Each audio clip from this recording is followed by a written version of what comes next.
Hello there, and welcome to the Sleepy Scholar. Somewhere in your home tonight, or perhaps right beside you, there may be a small animal curled into a loaf, breathing slow, twitching now and then at some private dream. And inside that dream, more often than you might expect, is a hunt. Here is the strange truth we will spend the next couple of hours wandering through together. Every house cat on earth, even the softest, laziest, most thoroughly spoiled one, still carries the complete machinery of a predator. The crouch, the twitching tail, the stillness before the pounce. All of it, intact, inherited, ready. And yet most modern cats will live their entire lives without ever needing to catch a single meal for themselves. Food arrives in a bowl. The mice that once justified this whole partnership between our two species have, in most homes, quietly disappeared. So what happens to an instinct when the world stops asking anything of it? Tonight, that is the question we will follow. Gently, the way you might follow a cat down an unfamiliar hallway. We will drift back to the first grain stores of the ancient world, where a wild, solitary hunter first decided that humans might be useful neighbors. We will slip inside the nervous system itself, into laboratories where scientists once discovered that a cat's desire to kill and a cat's desire to eat are, strangely, two separate things entirely. We will watch kittens 4 weeks old take their very first lesson from a mother who still remembers how this is done. We will feel the world through a whisker. We will even, for a little while, see the whole story from the mouse's side. And near the end, we will sit with the quiet, almost impossible fact that the animal asleep in your lap shares the vast majority of its genetic blueprint with a tiger. If gentle, curious journeys like this one help you drift off, I would love it if you considered subscribing or leaving a thought below about the cat in your own life, past or present. It helps this small channel find its way to other sleepy minds. For now, though, there is nothing you need to do. Let your shoulders soften into whatever is holding you. Let your breathing slow, unhurried, unwatched. Let your eyes rest, even if they are already closed. There is nowhere else you need to be tonight. Let's begin, quietly, at the beginning of the hunt. Part 1. The Sleeping Hunter Beside You. Fact 1. The hunter who never has to hunt. Fact 1. Picture an ordinary house cat, orange, black, tabby, it does not matter, dozing on a windowsill in the afternoon sun. Nothing about that scene looks dangerous, and yet, biologically, that sleeping animal is a fully equipped predator, no different in its wiring from the wild cats that once stalked the deserts of the Near East. Every muscle built for the ambush is still there, the retractable claws, the forward-facing eyes for judging distance, the spine that coils and releases like a spring. None of it has gone anywhere. Think of it a little like keeping a beautifully tuned instrument in a closet. It is complete, ready, capable of the music it was built for. It simply never gets played. Most house cats today will live out their entire lives, from that first wobbling kitten step to their last stretch in a sunny spot, without ever needing to catch a single meal on their own. There is something quietly moving about that. An entire toolkit, shaped over millions of years for a single purpose, carried gently through a life that no longer requires it.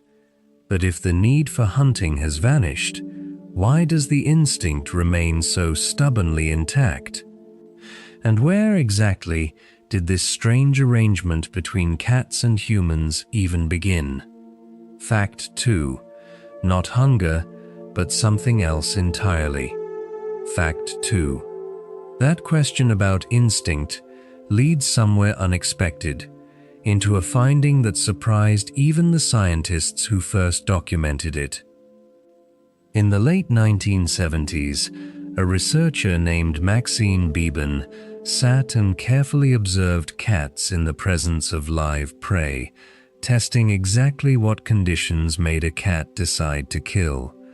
What she found overturned the simple assumption that cats hunt because they are hungry. Hunger, it turned out, was not a necessary condition for killing at all.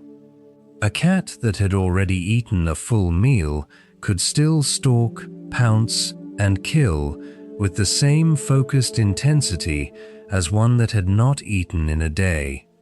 Think of it like the difference between eating because your body needs fuel and cooking because you love the process of cooking itself.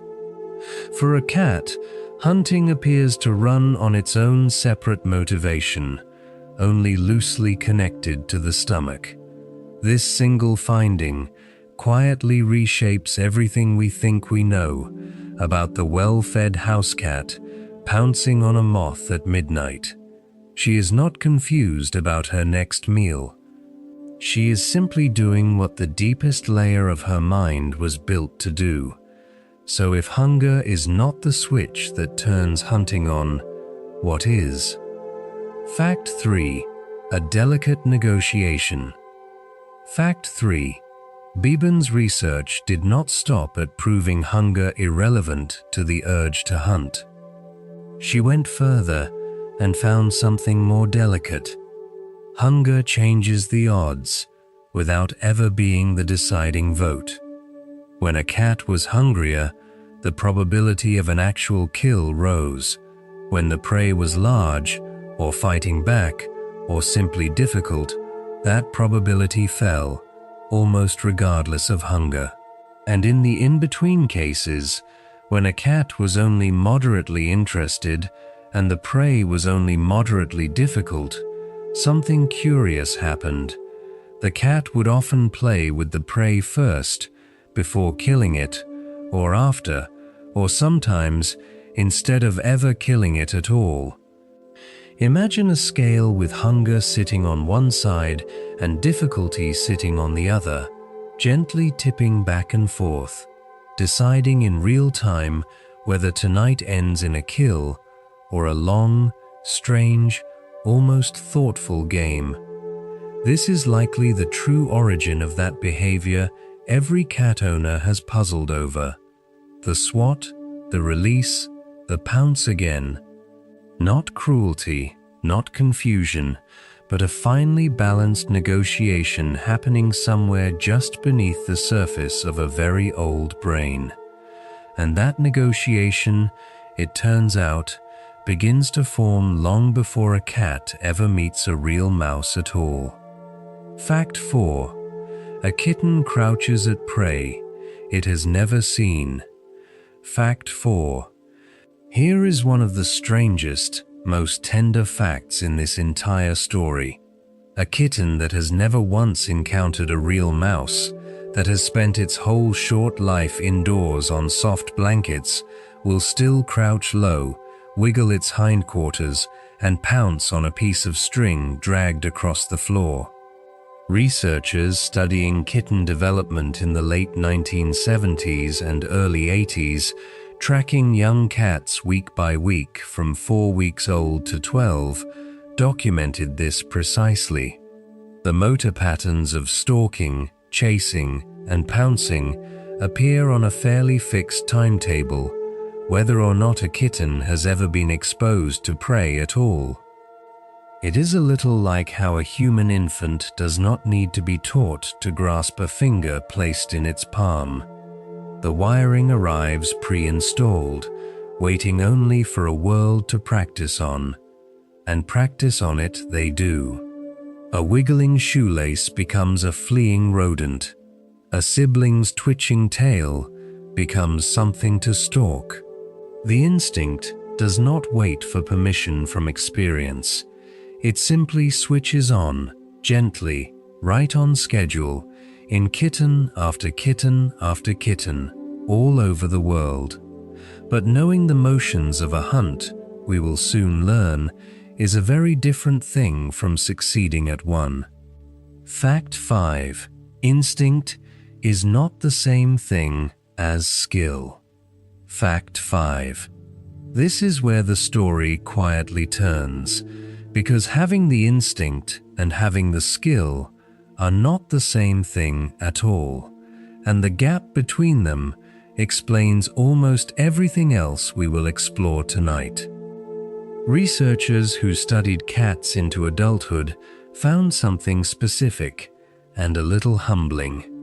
A cat that had experience catching mice as a kitten became genuinely skilled at catching mice, but that skill barely transferred anywhere else. A cat raised on mice was not automatically good at catching birds or rats or anything unfamiliar. The learning was narrow, tied closely to the exact kind of prey a cat had practiced on. Think of it like a person who has only ever driven an automatic car. Give them the same basic instinct to drive, the same working knowledge of a road, and sit them in front of a manual transmission for the first time, and suddenly none of that confidence transfers cleanly. So the crouch, the pounce, the readiness, all of it is inherited. But turning that readiness into an actual, reliable catch, again and again, against a fast and unpredictable target, requires something instinct alone cannot provide.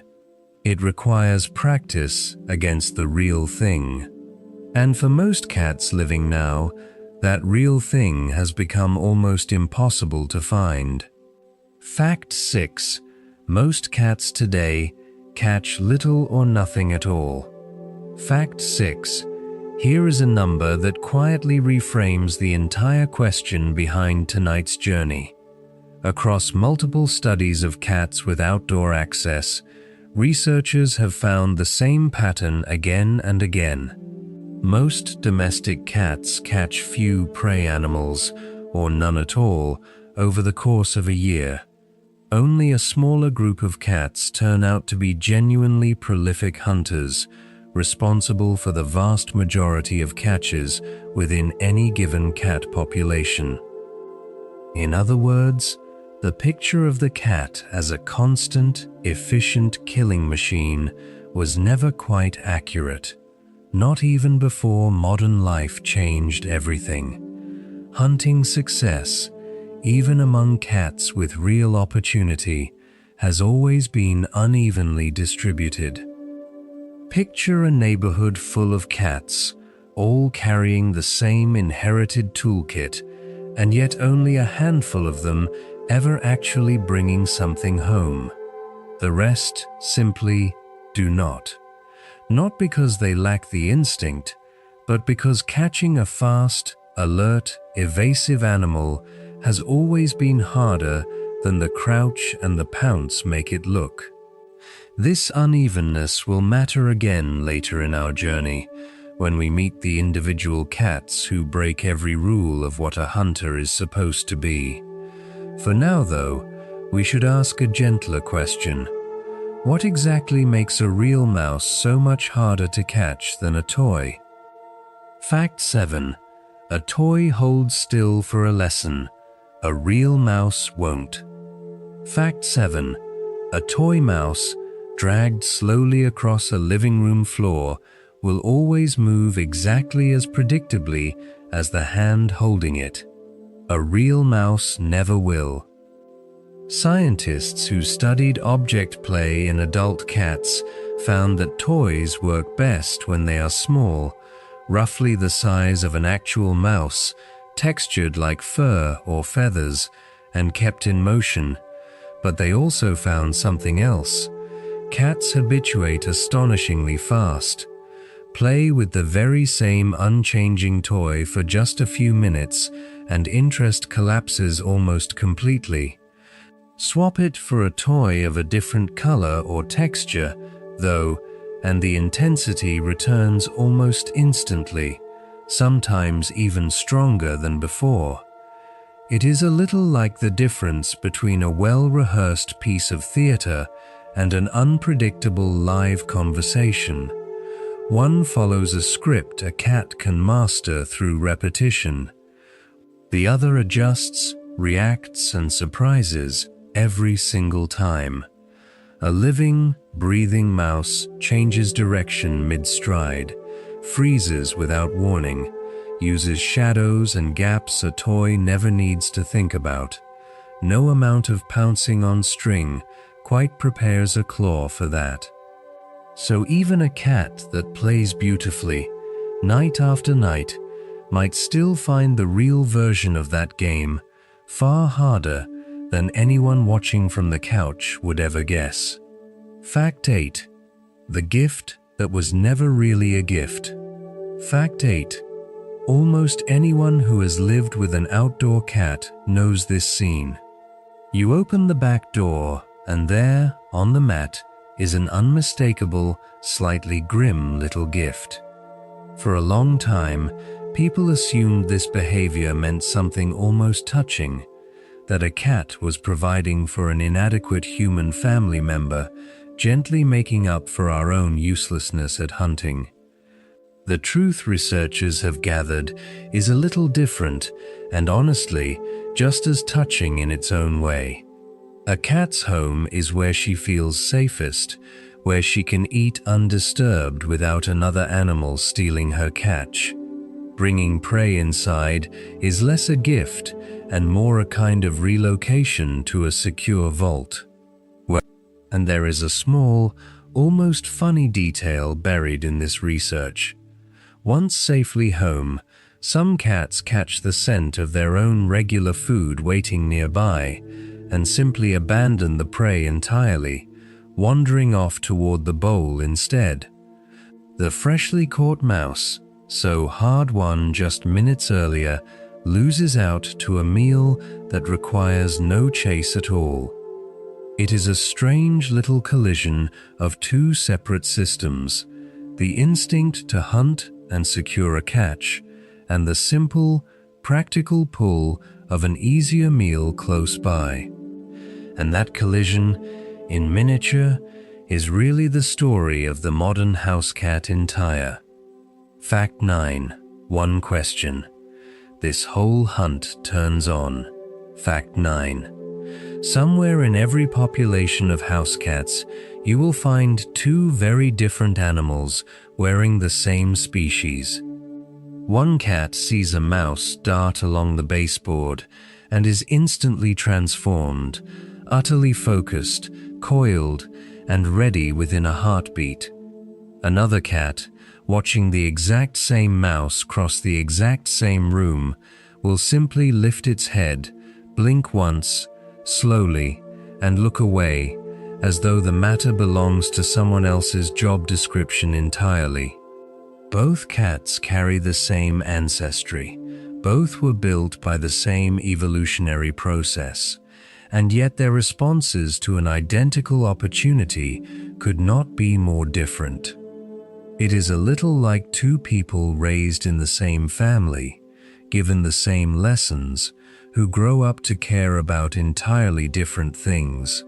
Something in temperament, in early experience, in whatever subtle mixture makes one individual different from another, tips the balance one way or the other. We will spend real time with this question later in our journey, sitting with the research on exactly why some cats become relentless specialists and others remain gently, permanently uninterested. For now, it is enough to simply notice it. The instinct is universal, but the willingness to use it is anything but. Fact 10. Back to the beginning of the bargain. Fact 10.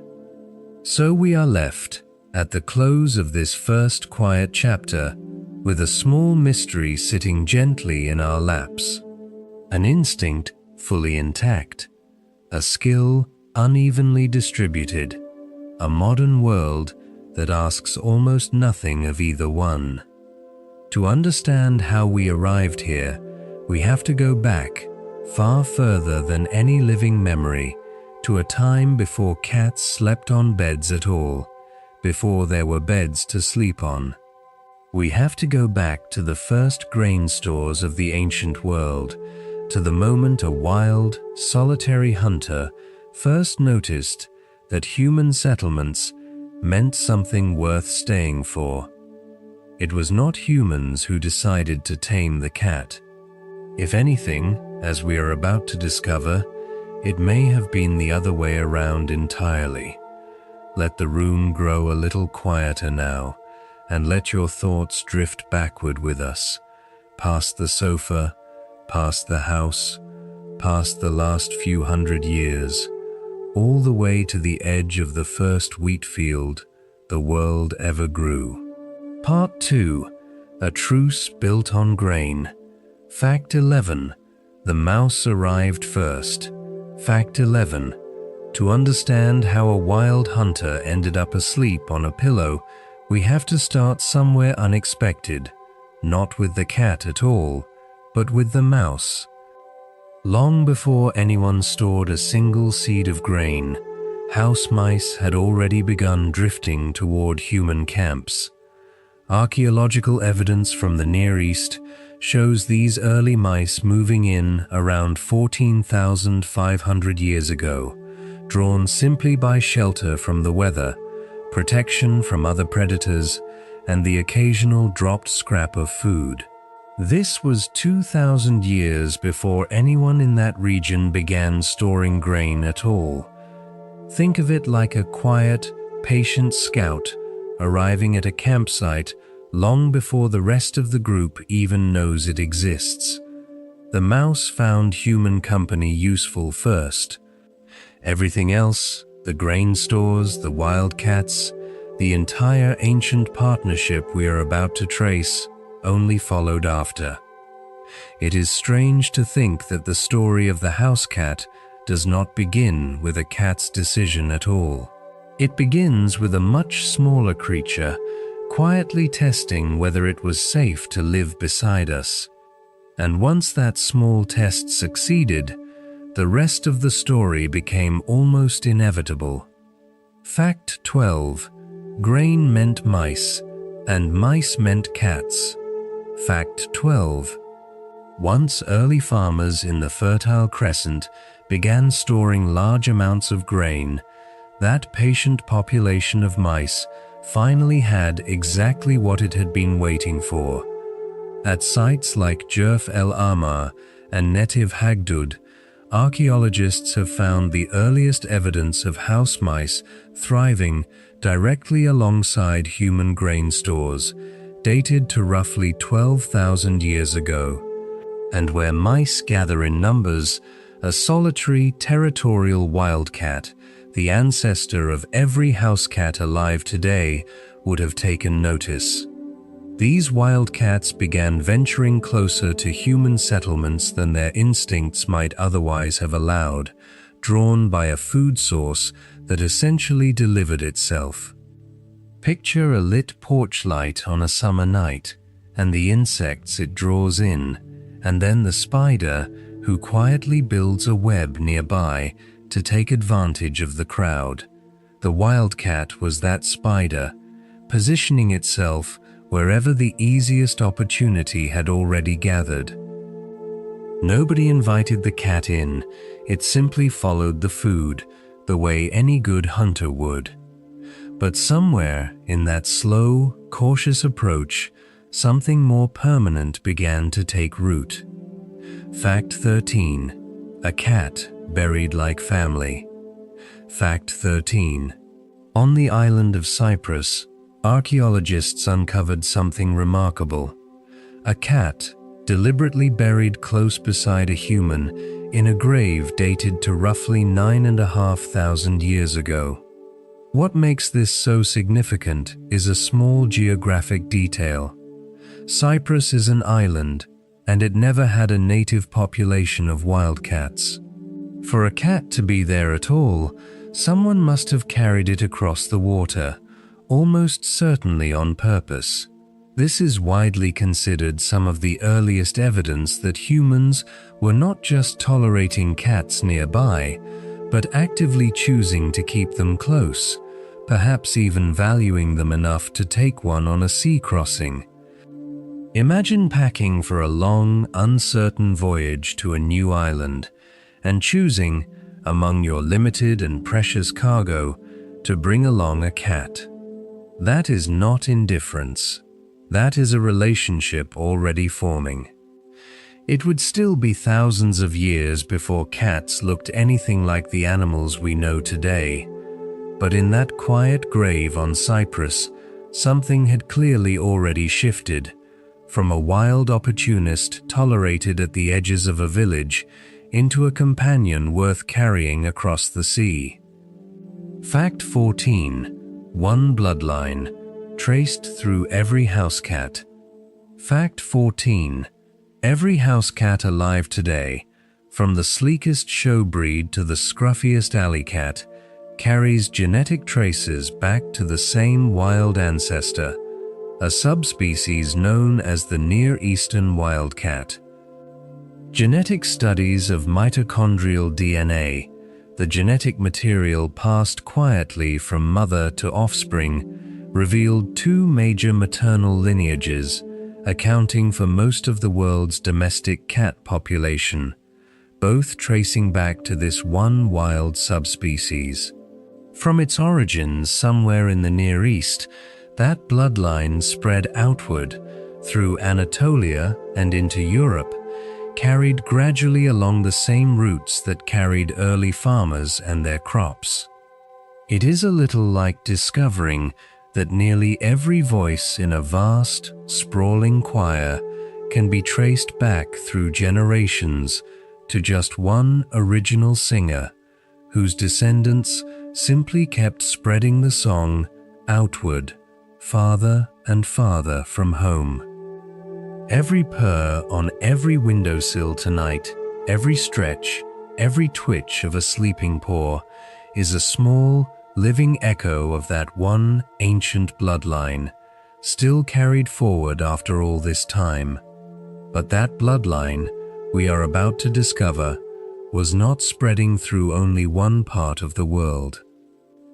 Fact 15. A second story unfolding in China. Fact 15. Here is a lesser-known thread in this story, one that unfolded almost entirely independently, on the opposite side of the ancient world. At an early farming village called Quanhuchun, in what is now Shanxi, China, archaeologists uncovered cat remains dating back roughly 5,300 years. Chemical analysis of the bones told a striking story. Both the local rodents and the cats had eaten large amounts of millet, the very crop the village depended on, showing that cats there were preying specifically on the rodents that threatened the harvest, just as their distant cousins were doing in the Fertile Crescent, thousands of miles away and thousands of years apart in cultural development. Think of two separate kitchens on opposite ends of the world, arriving independently at the exact same useful recipe without ever comparing notes. Two very different farming societies, unaware of one another, seem to have discovered the same quiet solution to the same quiet problem, almost as if the presence of stored grain simply summons a cat into existence, wherever in the world that grain happens to be kept. Fact 16. The cat that was fed, not the one that fed itself. Fact 16. Among the cats found at that Chinese farming village, one individual stood out in a way that quietly complicates the whole heroic image of the self-sufficient hunter.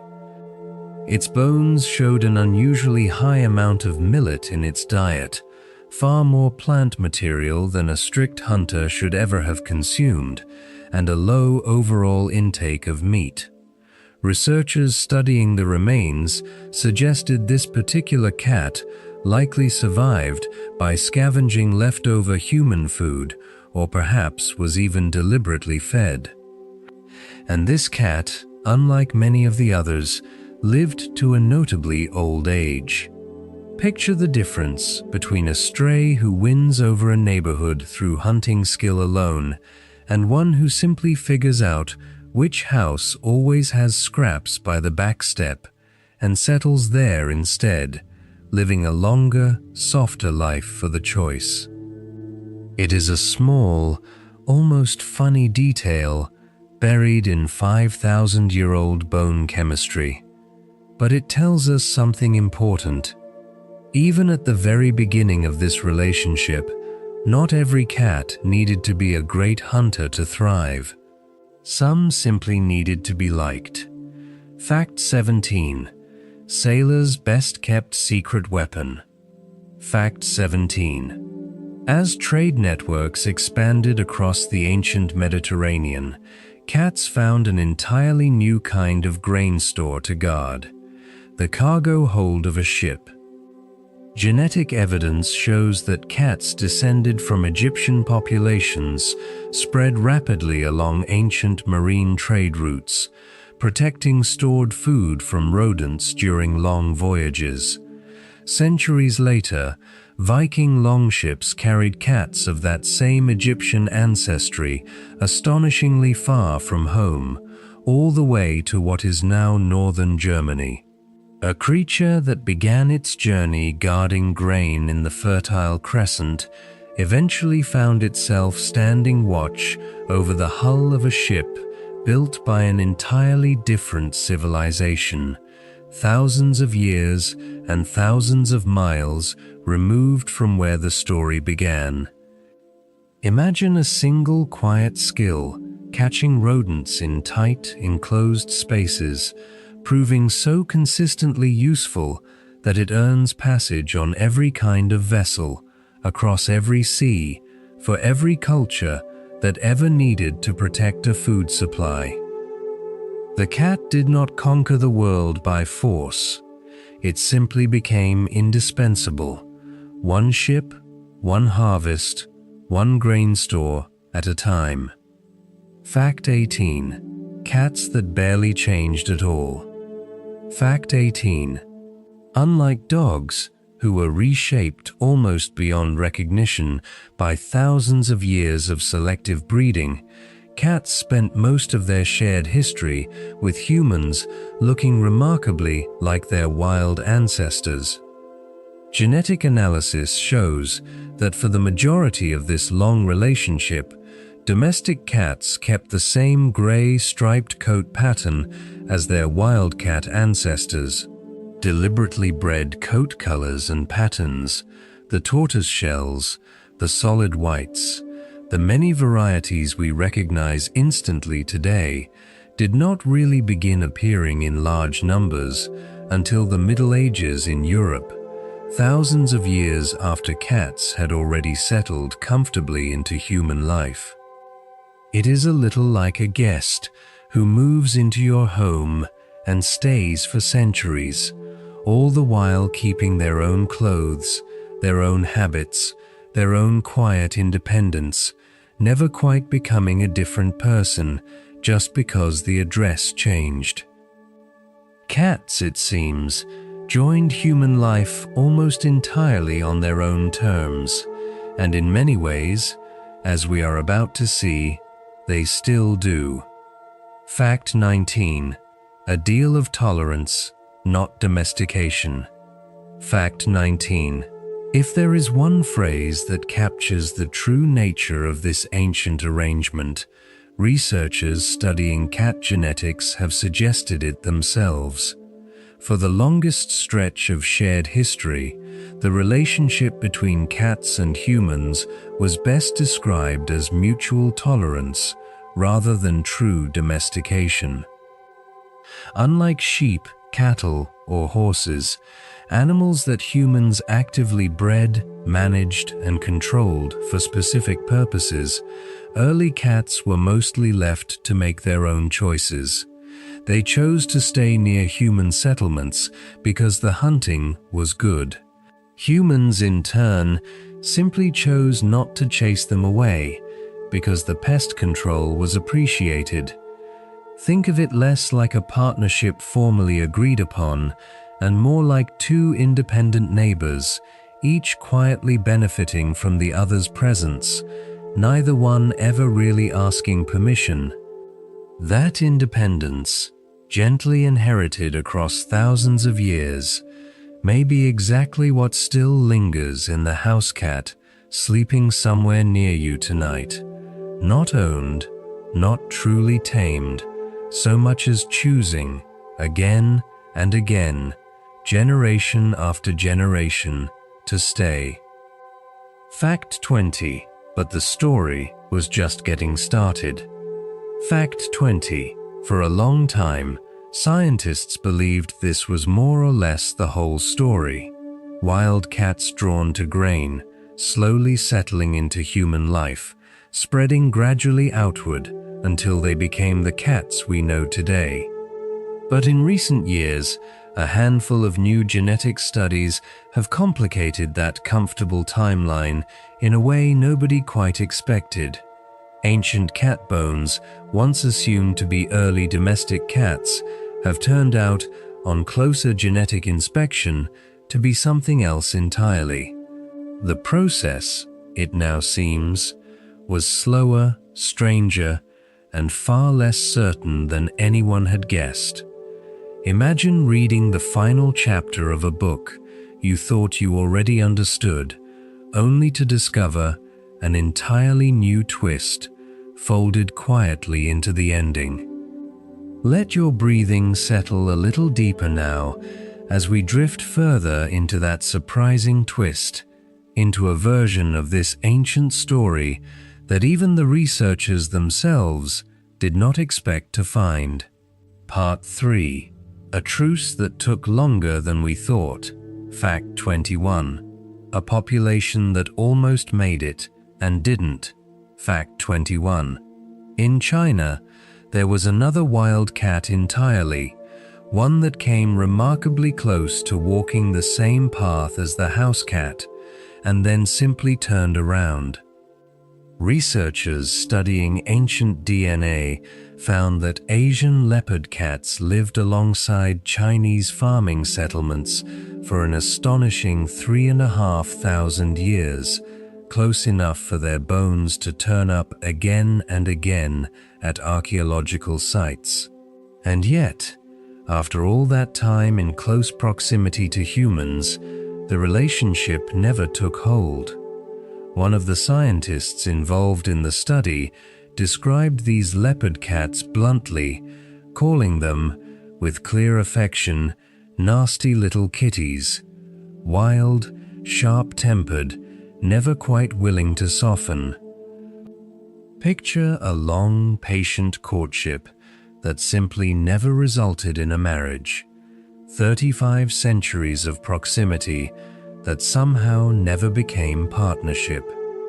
Eventually, the leopard cats drifted back into the wild landscapes they had come from, leaving almost no genetic trace in the cats that live in Chinese homes today.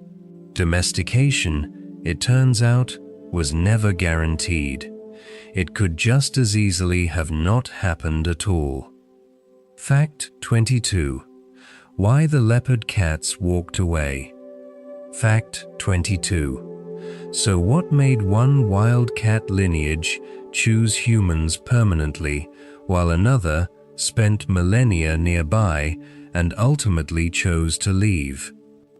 Researchers suspect the leopard cat's retreat may be tied to a shifting climate, which altered farming patterns and population density in the region, a couple of centuries before the leopard cats disappeared from human settlements entirely. As food availability around those villages changed, The fragile advantage of staying close to people may simply have thinned away to nothing. It is a little like a friendship that quietly fades not through any single argument, but through slowly changing circumstances, until one day the two parties simply stop finding reasons to stay in each other's company. Today, the descendants of those leopard cats still exist, living, as one researcher beautifully put it, as elusive and hidden neighbors, present in the landscape but almost entirely unseen. A domestication story that came remarkably close and then quietly, without any single dramatic moment, walked itself back into the forest. Fact 23. The cat that actually stayed. Fact 23. If the leopard cats did not become China's house cats, then where did China's modern house cats actually come from? The answer arrived along one of history's most famous trade routes. Genetic evidence suggests that the true ancestors of today's domestic cats in China arrived far more recently than anyone expected, traveling the Silk Road from the Near East roughly 1,400 years ago. These were not descendants of the local leopard cats at all, but newcomers, carrying that same familiar Near Eastern bloodline we traced earlier in our journey, arriving by caravan rather than by ancient proximity. Picture two very different roads to the same destination. One, thousands of years of slow, local familiarity that never quite closed the distance. The other, a single, confident journey along a trade route, arriving with everything already settled. It is a strange thought to sit with. The cats curled up in homes across China today are, genetically speaking, closer to a traveler who simply arrived one day, already comfortable, already willing to stay. Fact 24. A surprise waiting inside ancient Turkish bones. Fact 24. Meanwhile, back in the region where this whole story is thought to have begun, a separate discovery was quietly rewriting the timeline all over again. Scientists analyzing the full nuclear genome, not just the smaller trace of maternal DNA studied in earlier research of ancient cats found in Neolithic Turkey, expected to confirm what everyone already believed, that these very early cats, living close to some of the world's first farming villages, were already domesticated. Instead, the genetic analysis revealed something nobody anticipated. These cats were genetically pure wildcat, almost entirely unchanged from their wild ancestors, despite living near human settlements for thousands of years. Think of it like finally reading a private letter you always assumed said one thing, only to discover its true contents were something else entirely. These ancient cats had proximity to humans without yet having the deeper transformation. They were neighbors, not partners, still fundamentally wild, in ways their bones alone could never have revealed. Fact 25. How late true domestication might really be. Fact 25. Taken together, these two discoveries, the leopard cats of China and the surprisingly wild cats of ancient Turkey, point toward a genuinely startling possibility. True domestication of the cat, the deep genetic shift researchers can actually measure, may have occurred and spread far later than almost anyone believed, possibly as recently as 2,000 years ago. For thousands of years before that, cats and humans lived side by side, tolerating one another, benefiting from one another, without the cat itself ever fully crossing the invisible line that separates a wild animal from a truly domesticated one. It is a little like discovering that two neighbors who seemed to have known each other for a lifetime had actually only become close friends quite recently, all those earlier years having been polite, useful, but genuinely distant. The bond we assume is ancient may be, in genetic terms, remarkably young. Fact 26. A younger companion than we assumed. Fact 26. To really feel the weight of that timeline, it helps to place it beside a familiar comparison. Dogs have shared a deep, genetically transformed relationship with humans for close to 11,000 years. If true cat domestication only took hold around 2,000 years ago, that makes the house cat, in relative terms, a remarkably recent arrival at the family table, despite all those thousands of years of loose, casual proximity that came before it. Imagine two guests at the same long dinner party. One arrived at the very beginning of the evening and has been sitting comfortably ever since. The other lingered near the door for hours, chatting politely from a distance, and only recently pulled up a chair and truly joined the table.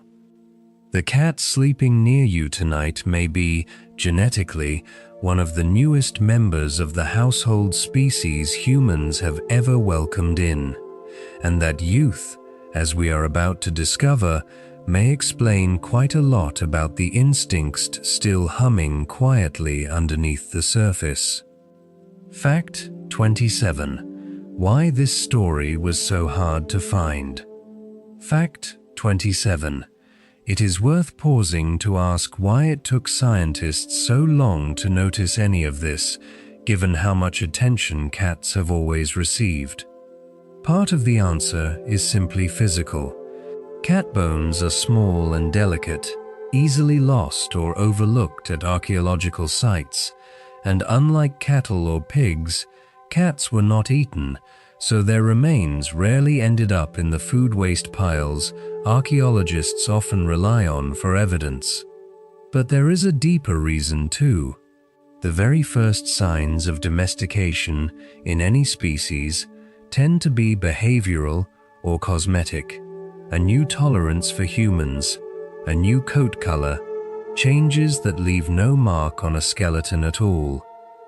It is a little like trying to date the beginning of a friendship using only photographs of empty chairs. The most important evidence, the warmth, the trust, the changing behavior, simply never survives in the form researchers can dig up. Fortunately, a newer kind of evidence was about to make all of this visible for the very first time. Fact 28. A genome more honest than a grave. Fact 28. That newer evidence came from a shift in the technology itself.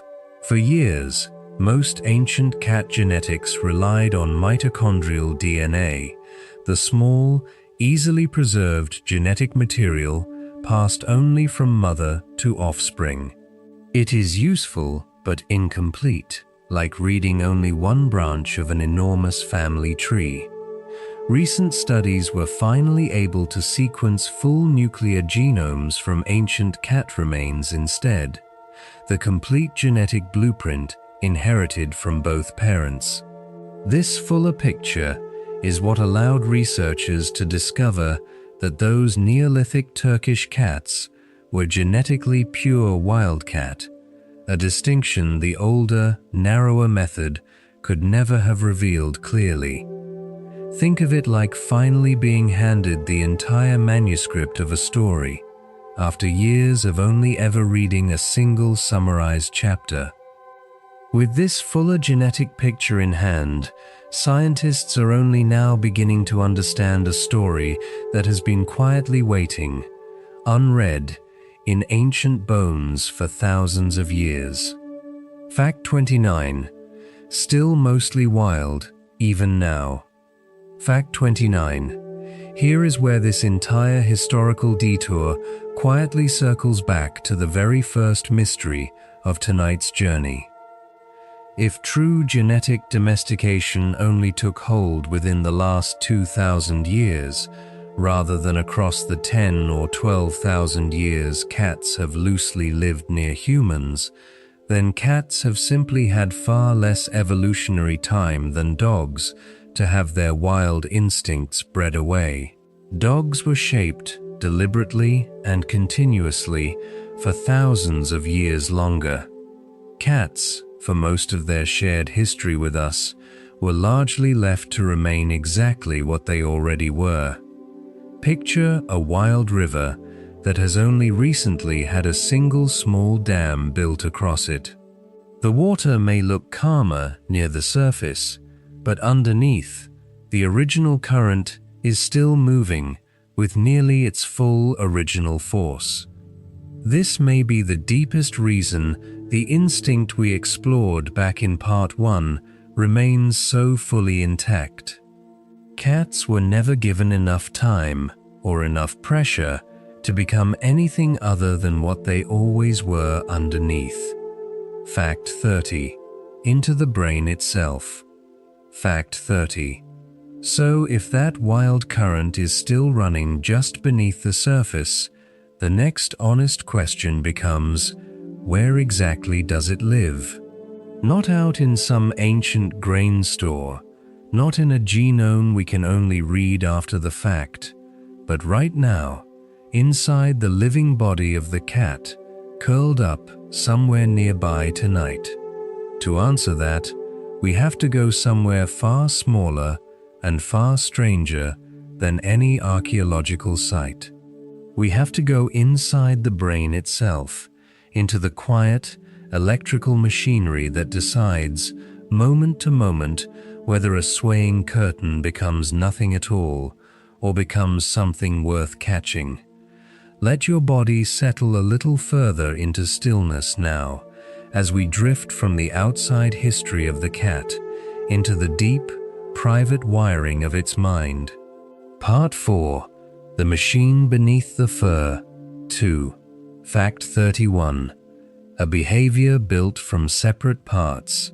Fact 31. Here is something that might surprise you. A cat's hunt is not really one single instinct at all. It is a chain of separate stages, each one controlled by its own piece of neural machinery, capable of running smoothly together, or, as scientists have discovered, capable of being pulled apart and studied in isolation. Researchers who study the cat's predatory sequence describe it in distinct phases. First comes the motivational phase, the interest, the approach, the crouch, the stalk. Then comes the executory phase, the actual killing bite, followed by consuming the prey. These are not simply two halves of the same reflex. They are separately controlled systems that happen almost all of the time to fire in the correct order, one smoothly handing off to the next.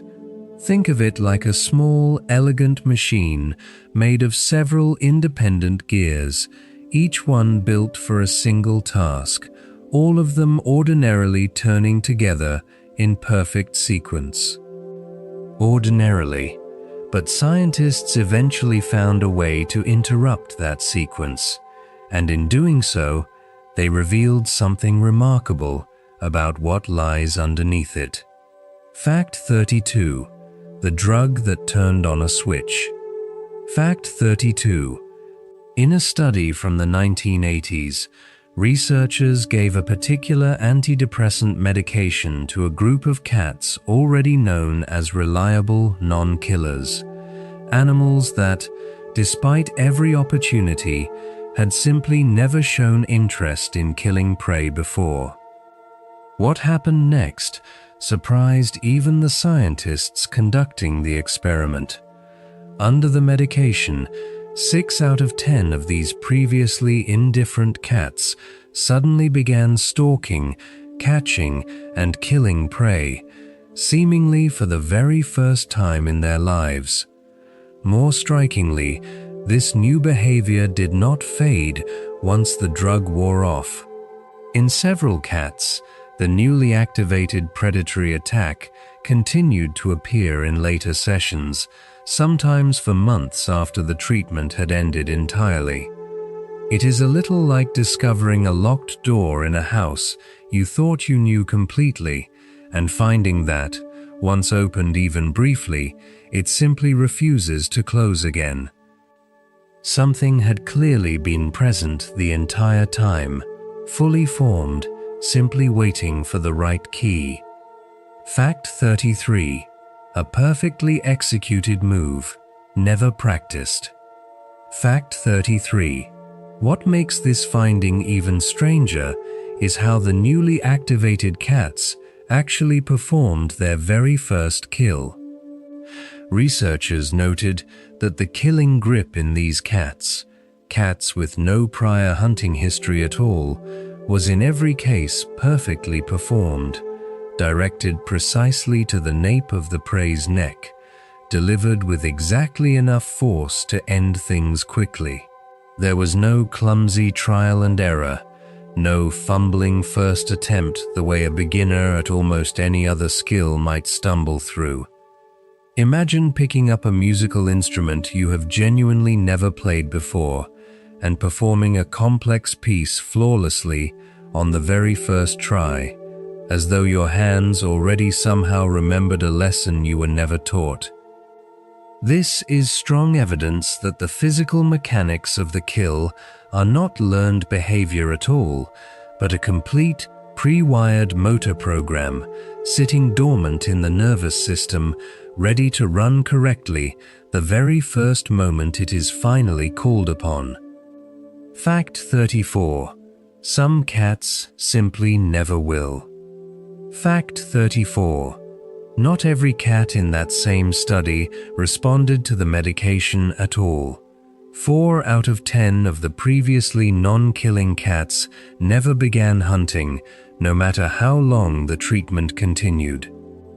Researchers have long noted that a small percentage of cats appear to be what scientists somewhat bluntly call genetic non-killers, individuals in whom the predatory pattern, for reasons still not fully understood, simply does not activate, even under circumstances that reliably trigger it in almost every other cat.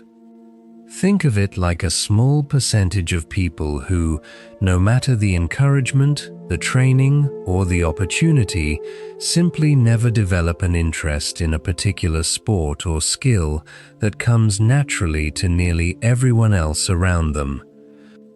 This is one of the earliest and clearest scientific hints of something we will return to later in far more detail.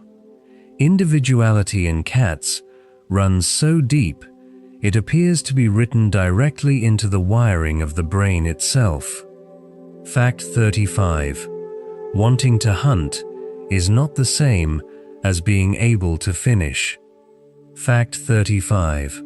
A separate line of research used a different compound entirely, one that blocks specific receptors in the brain, to ask a more precise question: which part of the hunt actually depends on which part of the mind?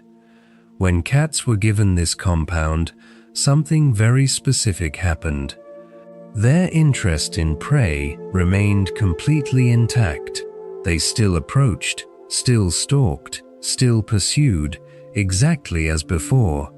But the final killing bite became disrupted and clumsy, and afterward, the cats were almost entirely unable to properly consume what they had caught.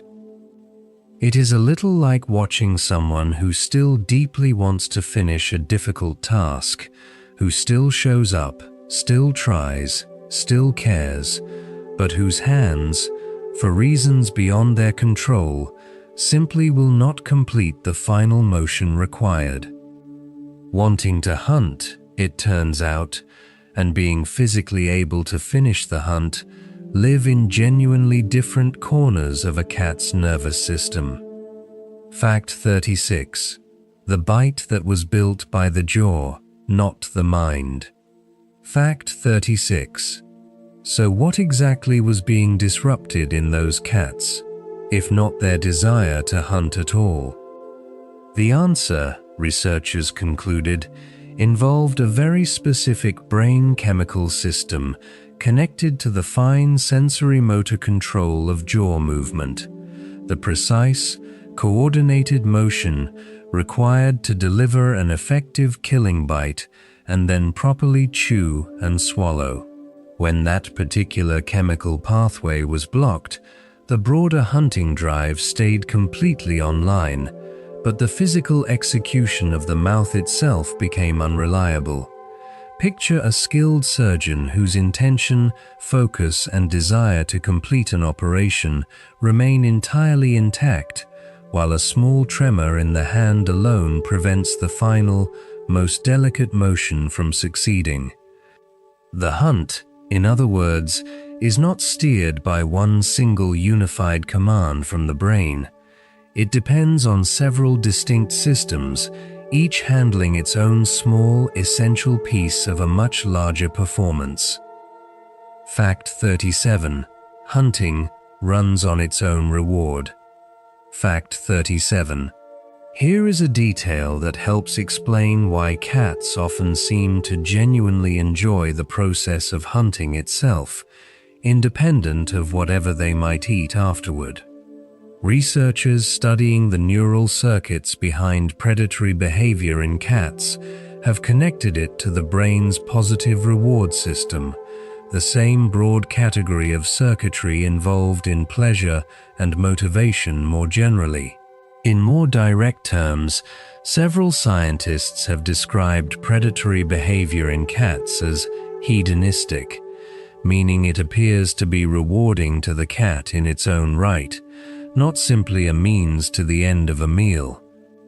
Think of it a little like the difference between eating a meal purely for nutrition and savoring the entire experience of preparing a favorite dish, the process itself carrying its own quiet pleasure, separate from anything to do with hunger. This may be the deepest biological reason a perfectly well-fed house cat can still seem so genuinely delighted by a wind-up toy skittering across the floor. Fact 38. Not the same violence as a rat's. Fact 38. It would be easy to assume that all predatory killing across the animal kingdom works roughly the same way in the brain. Researchers who have compared cats directly to rats found this assumption to be false. In rats, a related behavior called mouse killing is understood to be closely tied to the brain's aggression circuitry, and only a small fraction of rats naturally display it at all. In cats, though, predatory behavior turned out to run largely independently of aggressive or defensive behavior, controlled by its own distinct motivational system, and expressed far more consistently across the species as a whole. It is a little like discovering that two very different animals, despite both being described with the same word, hunting, are actually running two almost entirely different pieces of internal software to get there. A cat's calm, focused pursuit of a moving light on the floor is simply not built from the same neural material as raw aggression at all. Fact 39. Even a toy must seem to die. Fact 39. This deep, separate reward system helps explain a small but telling detail researchers have noticed about which toys hold a cat's attention the longest. Toys that visibly change during play, ones that tear slightly, lose feathers, or shift shape under a cat's claws, tend to stay engaging far longer than toys that remain perfectly, unchangingly intact. Researchers believe this is because physical damage to a toy closely mimics the sensory experience of a genuine kill, quietly satisfying the same executory circuitry we have been exploring tonight. Picture the difference between rehearsing a performance in front of a mirror that never changes and rehearsing in front of one that visibly responds and shifts with every movement you make. Even a simple toy, in other words, becomes more satisfying the more convincingly it can pretend, for just a moment, to have actually been caught. Fact 40. A system waiting to be practiced. Fact 40. So we now understand something important. A cat's brain arrives already carrying a complete, functioning hunting system, built in separate, cooperating parts, rewarding in its own right, fully formed before any real experience has ever touched it. But a fully wired system is not quite the same as a fully practiced one. Somewhere between birth and adulthood, this entire elegant machine has to be gently switched on, tested, refined, and shaped into something a cat can actually rely on. And that process, it turns out, begins astonishingly early, guided patiently by the one figure every kitten trusts completely, its mother. Let your thoughts settle now, soft and unhurried, as we travel back to the very beginning of a single kitten's life, 4 weeks old, eyes barely adjusted to the light, about to receive its very first lesson in the oldest skill its family has ever known. Part 5. How a Kitten Learns to Kill. Fact 41. The first lesson comes from mother. Fact 41. Long before a kitten ever meets a mouse on its own terms, it meets one through its mother, carefully, deliberately, on her schedule rather than its own. Among free-living cats, researchers have observed that a mother begins bringing prey back to her kittens at around 4 weeks of age. At first, she brings it already dead, simply introducing the shape, the scent, the texture of what a meal is supposed to look like. Only later does she begin bringing live prey, releasing it gently at the nest, giving her kittens their very first real opportunity to practice the hunt for themselves, under her watchful supervision. Think of it like a parent who first shows a child a photograph of a task before ever handing them the real tools, easing them forward one careful step at a time. It is a small, patient curriculum, written nowhere, taught by instinct alone, passed from one generation of mothers to the next, likely for as long as cats have existed at all. Fact 42. A demonstration before the practice. Fact 42. In those earliest stages, a mother does something even more remarkable than simply providing opportunity. She often demonstrates the hunt itself, performing the stalk, the pounce, the kill, directly in front of her watching kittens. Cats, it turns out, are excellent observational learners. Researchers have found that both kittens and adult cats can learn entirely new, unfamiliar tasks simply by watching another cat perform them, without ever needing to be physically guided through the motion themselves. This ability likely exists precisely because hunting is too important a skill to leave entirely to trial and error. A kitten that learns quickly by watching survives more reliably than one that must discover everything alone. Picture a small classroom with only one student and one teacher, the lesson repeated patiently, over and over, until the exact rhythm of the movement has quietly settled into memory. Long before a kitten catches anything at all, it has already been watching, closely, carefully, absorbing far more than anyone observing from a distance might ever guess. Fact 43. Learning a taste before learning a skill. Fact 43. Here is something that quietly reshapes how we think about a cat's preferences later in life. Kittens do not simply learn how to hunt from their mother. They also tend to learn what to hunt. Researchers have found that kittens follow their mother's prey choices closely, and this early exposure often shapes adult prey specialization for the rest of a cat's life. A kitten introduced early to mice may grow into an adult cat with a lasting preference and skill for catching mice specifically, while a kitten raised around a different prey type develops an entirely different specialty. It is a little like a child who grows up in a household devoted to one particular cuisine and finds, even as an adult with the whole world of food available to them, a persistent pullback toward the flavors of that very first kitchen.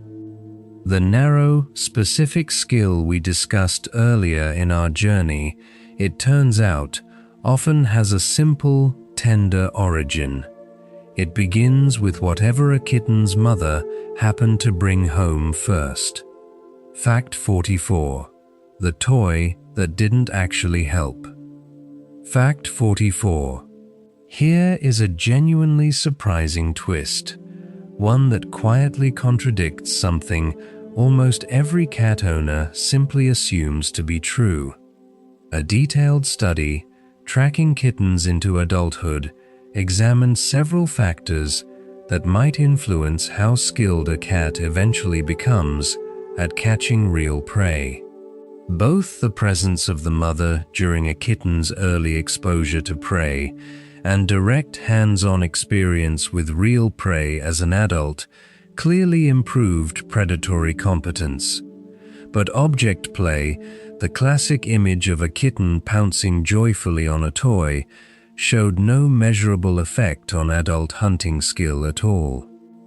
Think of it like practicing a sport entirely through video games, building genuine enthusiasm and familiarity with the movements, and yet discovering that none of it quite prepares you for the unpredictable weight and resistance of the real thing. All that adorable, energetic play may matter enormously for a kitten's development in other ways, but when it comes to becoming a genuinely skilled hunter, the research suggests real experience is simply irreplaceable. Fact 45. A skill with a closing window. Fact 45.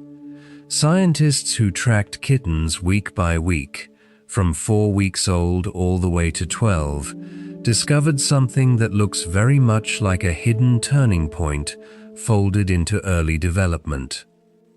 Throughout this period, various measures of stalking, chasing, and pouncing were closely correlated with one another, moving together as a single, unified skill set.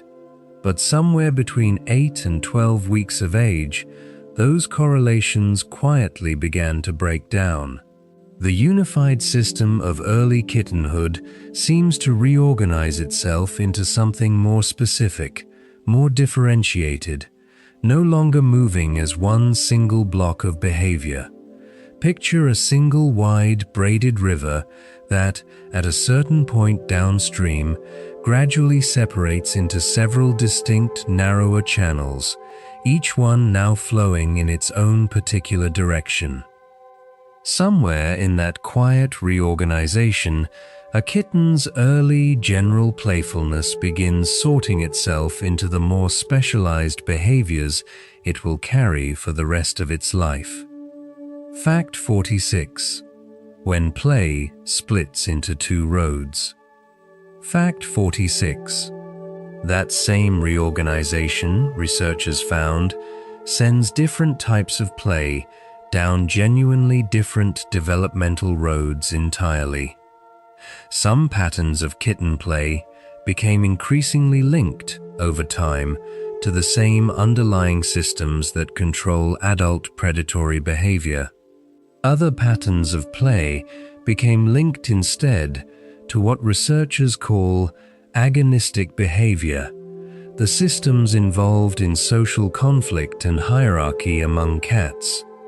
What once looked like one single, joyful category, simply playing, gradually reveals itself to be at least two different rehearsals happening side by side. It is a little like watching young children at recess, all seemingly engaged in the same simple game, and only years later recognizing that some of them were quietly rehearsing competition, while others were rehearsing cooperation all along. A kitten pouncing on a sibling's tail, it turns out, may be practicing for a very different chapter of adult life than a kitten pouncing on a rolling ball. Fact 47. The late bloomers catch up. Fact 47. Not every kitten develops at the same pace, and here is a small, quietly hopeful detail buried in the research. Scientists comparing kitten performance to adult performance found that individual rankings within a litter were often maintained over time, meaning a kitten that was unusually skilled early tended to remain skilled later. But there was an important exception. Some individuals that scored poorly as young hunters were found, as adults, to have caught up entirely with their littermates, closing a gap that once looked significant. Think of a small group of children learning to read together, some picking it up almost instantly, others struggling at first, only to find, a few years later, that the entire group reads with roughly the same fluent ease. Falling behind early, in other words, does not appear to be a permanent sentence. Somewhere along the way, given enough time, many of the late bloomers simply, quietly arrive. Fact 48. A detail tucked into the litter. Fact 48. Here is a small, easily overlooked detail from that same research, tucked away in the numbers like a footnote most people never read. Between 8 and 12 weeks of age, male kittens made significantly more contact with objects during play than female kittens did. But this difference nearly disappeared whenever a litter happened to include another male kitten alongside a female. Something about the presence of a brother seemed to shift how a female kitten engaged with the world of toys and objects around her. It is a little like how a child's personality can shift subtly depending on which siblings happen to be in the room, each combination of family quietly nudging behavior in directions that would not have emerged the same way alone. Even something as small and playful as batting at a rolling toy, it turns out, is shaped a little by exactly who else happens to be sharing the nest. Fact 49. An old study, a small contradiction. Fact 49. Earlier in our journey, we learned that hunger tips the odds of an adult cat's kill, without ever being the deciding factor. A much older study, conducted in the 1930s, quietly complicates that picture even further.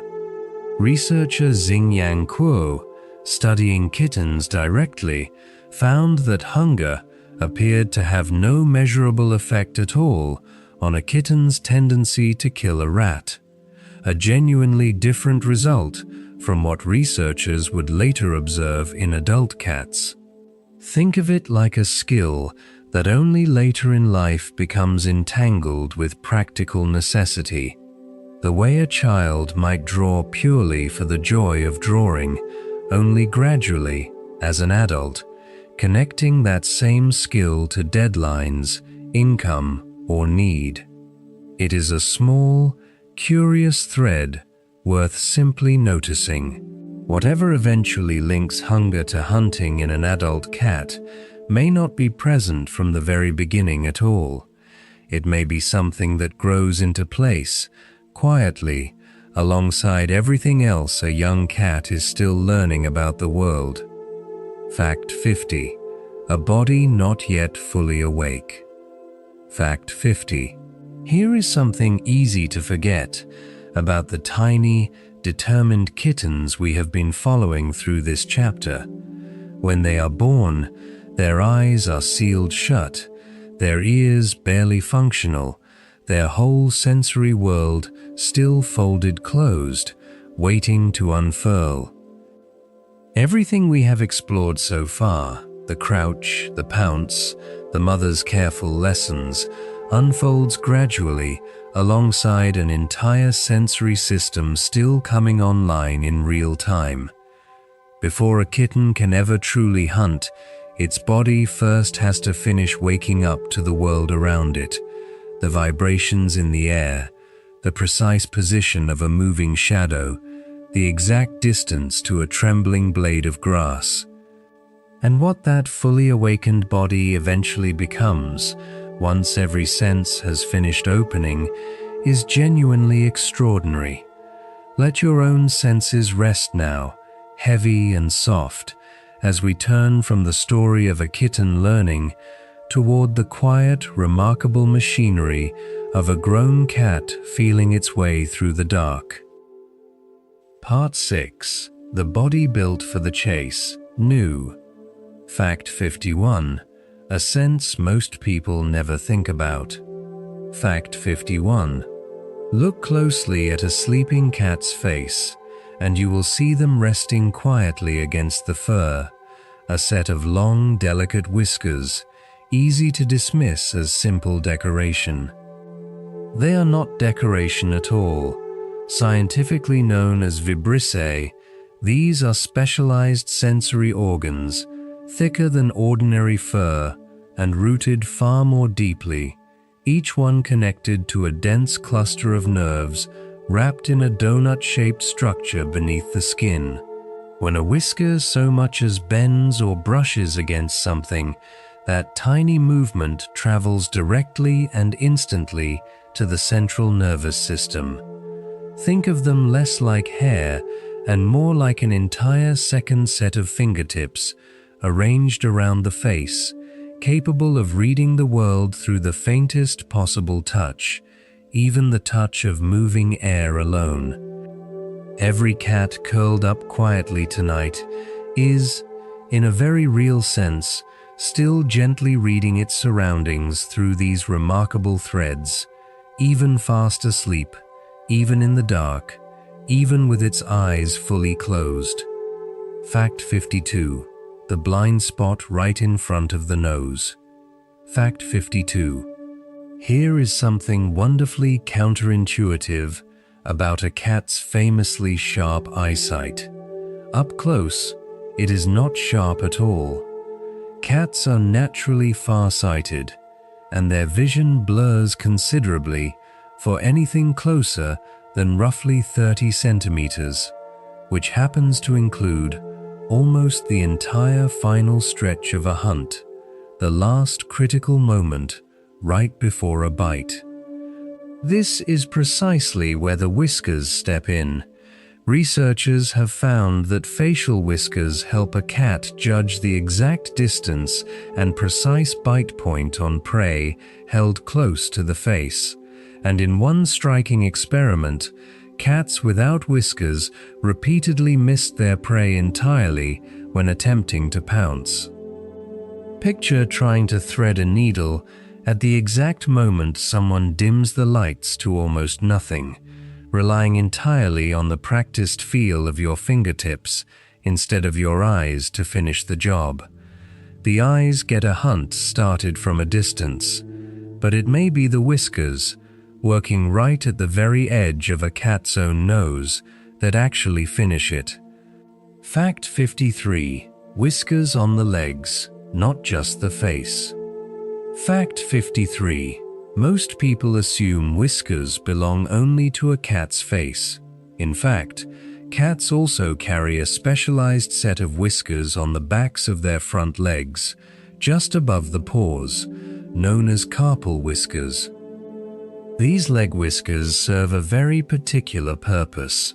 Once a cat has already caught something, the carpal whiskers help detect the exact size, shape, and position of the prey held beneath its paws, along with any sudden movement that might signal an attempted escape. Think of it like a set of hidden sensors positioned exactly where a person's hands would be during a delicate, high-stakes task, quietly monitoring for the smallest shift or struggle, even when attention is focused elsewhere. Long after a hunt has technically already succeeded, this small, easily overlooked patch of fur on the back of a cat's legs is still quietly working, making sure nothing wriggles free at the very last second. Fact 54. Reading the wind itself. Fact 54.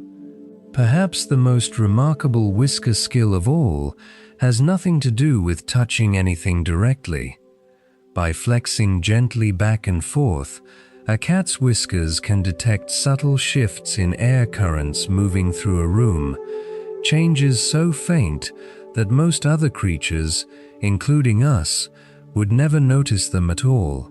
This allows a cat to sense the presence, size, and rough position of nearby objects, and even approaching movement, without ever making physical contact with any of it. It is a little like navigating an unfamiliar room in total darkness by feeling the way the air itself changes shape around unseen furniture, an invisible map built entirely from movement in the space around you. This quiet, invisible radar is part of why a cat can slip gracefully through a dim, cluttered house at night without so much as brushing against a single object along the way. Fact 55. 24. Arranged like a ruler. Fact 55. There is a quiet symmetry hiding in a cat's whiskers that most people never pause to count. Cats typically have 24 whiskers on their muzzle, exactly 12 on each side, arranged with careful, even precision. The overall width these whiskers span is roughly equal to the width of a cat's own body, which is commonly thought to help a cat judge whether a narrow gap, a fence rail, a half-open door, a gap beneath furniture, is actually wide enough to pass through safely. Picture carrying, quite literally built into your own face, a small and permanently attached measuring tape, always ready, always exactly calibrated to your own particular size. It is a beautifully simple piece of design, hidden in plain sight on every cat's face, quietly solving one of the most basic physical puzzles of a hunter's life, knowing, before committing your whole body to it, whether a space will actually let you through. Fact 56. A mood you can read at a glance. Fact 56. Whiskers do more than sense the world. They also, quite openly, reveal what a cat is feeling. When a cat is calm and relaxed, its whiskers tend to rest loosely out to the sides, neither pulled forward nor tucked back. During intense focus, excitement, or the earliest moments of a hunt, the whiskers fan out and bend forward, almost bristling with attention. And when a cat feels frightened or deeply unsure, the whiskers pull back tightly, bunching close against the cheeks, as though trying to make themselves as small and protected as possible. Think of it like a small, honest weather vane attached to either side of the face, constantly, quietly signaling which way the inner wind is blowing. Long before a cat's body language becomes obvious to an unfamiliar eye, its whiskers have usually already told the whole story for anyone patient enough to notice. Fact 57. The pain of an overcrowded bowl. Fact 57. Because whiskers are so sensitive, even something as ordinary as mealtime can occasionally become a source of quiet discomfort. Veterinarians describe a phenomenon sometimes called whisker fatigue or whisker stress, which can occur when a cat's whiskers repeatedly brush against the sides of a narrow, deep food bowl while eating. Some cats show a clear preference for wider, shallower dishes instead, the kind that let their whiskers rest freely, unbothered, on either side of the food. It is a little like the mild, nagging discomfort of wearing a coat sleeve that keeps brushing uncomfortably against your wrist all through dinner. Small, easy to overlook, and yet strangely persistent. A whisker built for detecting the faintest movement of prey in tall grass, it turns out, can be every bit as sensitive to something as gentle and ordinary as the rim of a dinner plate. Fact 58. A phantom feeling after loss. Fact 58. Here is one of the more tender, human-feeling details in this whole exploration of the senses. When a cat loses a whisker, whether from injury or from trimming, something curious can happen inside the brain itself. Veterinary researchers have described this as something like phantom whisker syndrome, in which the brain's internal map for that missing whisker continues to remain active, even though the whisker itself is simply gone. It closely resembles the phantom limb sensations that some humans experience after the loss of an arm or a leg, the mind still faithfully representing something the body no longer has. Think of it like a room in a house that has been quietly emptied out and yet somehow still appears, fully furnished, every time you walk past it in your memory. It is a small, strange reminder that the connection between a cat's body and a cat's mind runs deeper and more delicately than most of us ever pause to consider. Fact 59. Ears more powerful than we realize. Fact 59. If whiskers handle the world up close, a cat's ears handle everything happening much further away, and they do so with an ability that genuinely outperforms both our own hearing and even a dog's. A cat's hearing range extends from roughly 45 Hz all the way up to around 64 kHz, wider than the hearing range of dogs, and wider still than our own. Each external ear is controlled by around 32 individual muscles, allowing the two ears to rotate independently, up to nearly a full half circle each, pinpointing the exact direction a sound is coming from. In controlled testing, cats have been shown to distinguish between two separate sounds only 3 inches apart, from a full 3 feet away. Picture standing in a quiet room and being able to tell, without even turning your head, that two whispered voices are coming from two very slightly different places nearby. That precision is not a small advantage in the wild. It is often the very first clue a cat ever receives that something worth chasing has arrived. Fact 60.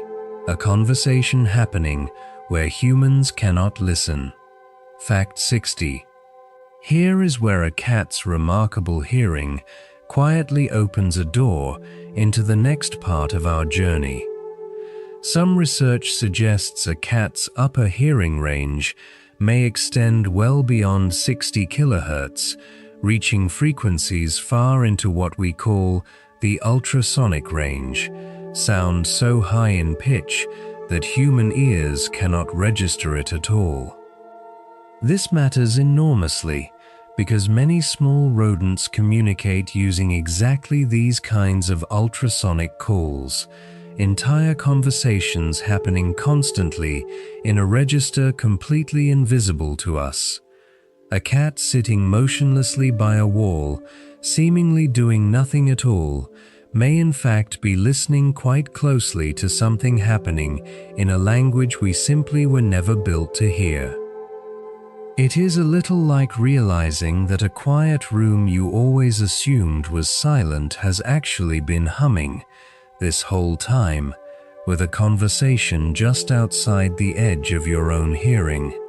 So let us follow that thread now, gently, out of the cat's own senses entirely, and into the hidden, careful world of the very creature on the other end of the hunt. Part 7.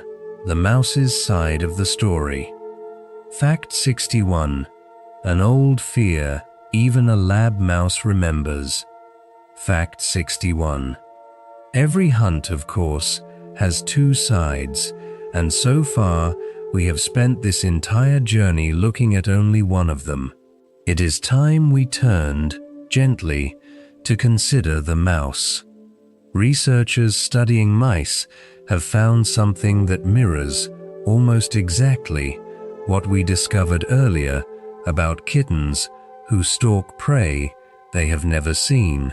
When a rapidly looming dark shape passes overhead, mimicking the silhouette of a swooping hawk or owl, mice instinctively flee, immediately and without hesitation.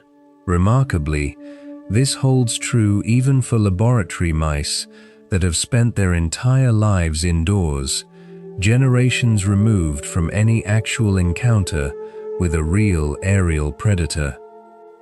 Think of it like a melody a person has never consciously heard, and yet somehow already knows the next note too, some inherited memory playing quietly underneath conscious awareness.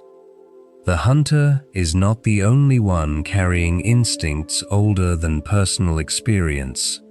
The hunted carries them too, fully formed, patiently waiting, just beneath the surface of an ordinary, unremarkable little life. Fact 62. Reacting before thought has time to form. Fact 62. Just how fast does that ancient fear actually move? Researchers have measured it precisely, and the answer is almost too quick to fully imagine. Mice can begin a defensive reaction to a threatening stimulus in roughly 250 milliseconds, a span of time far shorter than it takes a human simply to consciously register what they have just seen. Even more remarkably, when researchers gave mice a choice between several different escape routes of varying length and angle, the mice consistently favored the shortest, most direct path to shelter, correctly, on their very first exposure to danger, without needing any prior experience of actually escaping anything at all.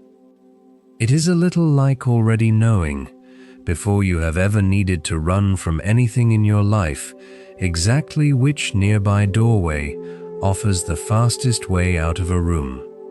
Escape, for a mouse, does not appear to be a skill learned through trial and error. It is a decision the body already knows how to make, long before real danger ever arrives to test it. Fact 63. The wall is not just a wall. Fact 63. Anyone who has ever watched a mouse dart across a room will have noticed something particular about the path it chooses. Almost never straight across open floor, almost always hugging close along the baseboard. This behavior, known to researchers as thigmotaxis, is a well-documented instinct in rodents, especially pronounced whenever a mouse feels anxious or exposed. Staying close to a vertical surface offers a felt sense of safety, reducing the amount of open, vulnerable space a mouse has to cross at any given moment. Picture walking through an unfamiliar, echoing hallway late at night and noticing your own feet drifting instinctively closer to the wall, without ever consciously deciding to walk that way at all. For a cat lying in wait, this is not incidental information. It is a genuinely useful piece of prey psychology, the quiet, reliable knowledge of exactly where along a room's edges a hunt is most likely to unfold. Fact 64. A home too complicated to defend. Fact 64. Given the choice, mice show a strong and consistent preference for cluttered, structurally complex environments, spaces filled with bricks, boxes, furniture, anything that breaks up open ground into smaller, more defensible pieces. Researchers studying this preference found something wonderfully paradoxical tucked inside it. While complex, cluttered spaces do offer more protection from predators, they are also, ironically, far more difficult for a resident mouse to properly defend against other intruding mice, since pursuers can simply lose track of a target amid all that visual clutter.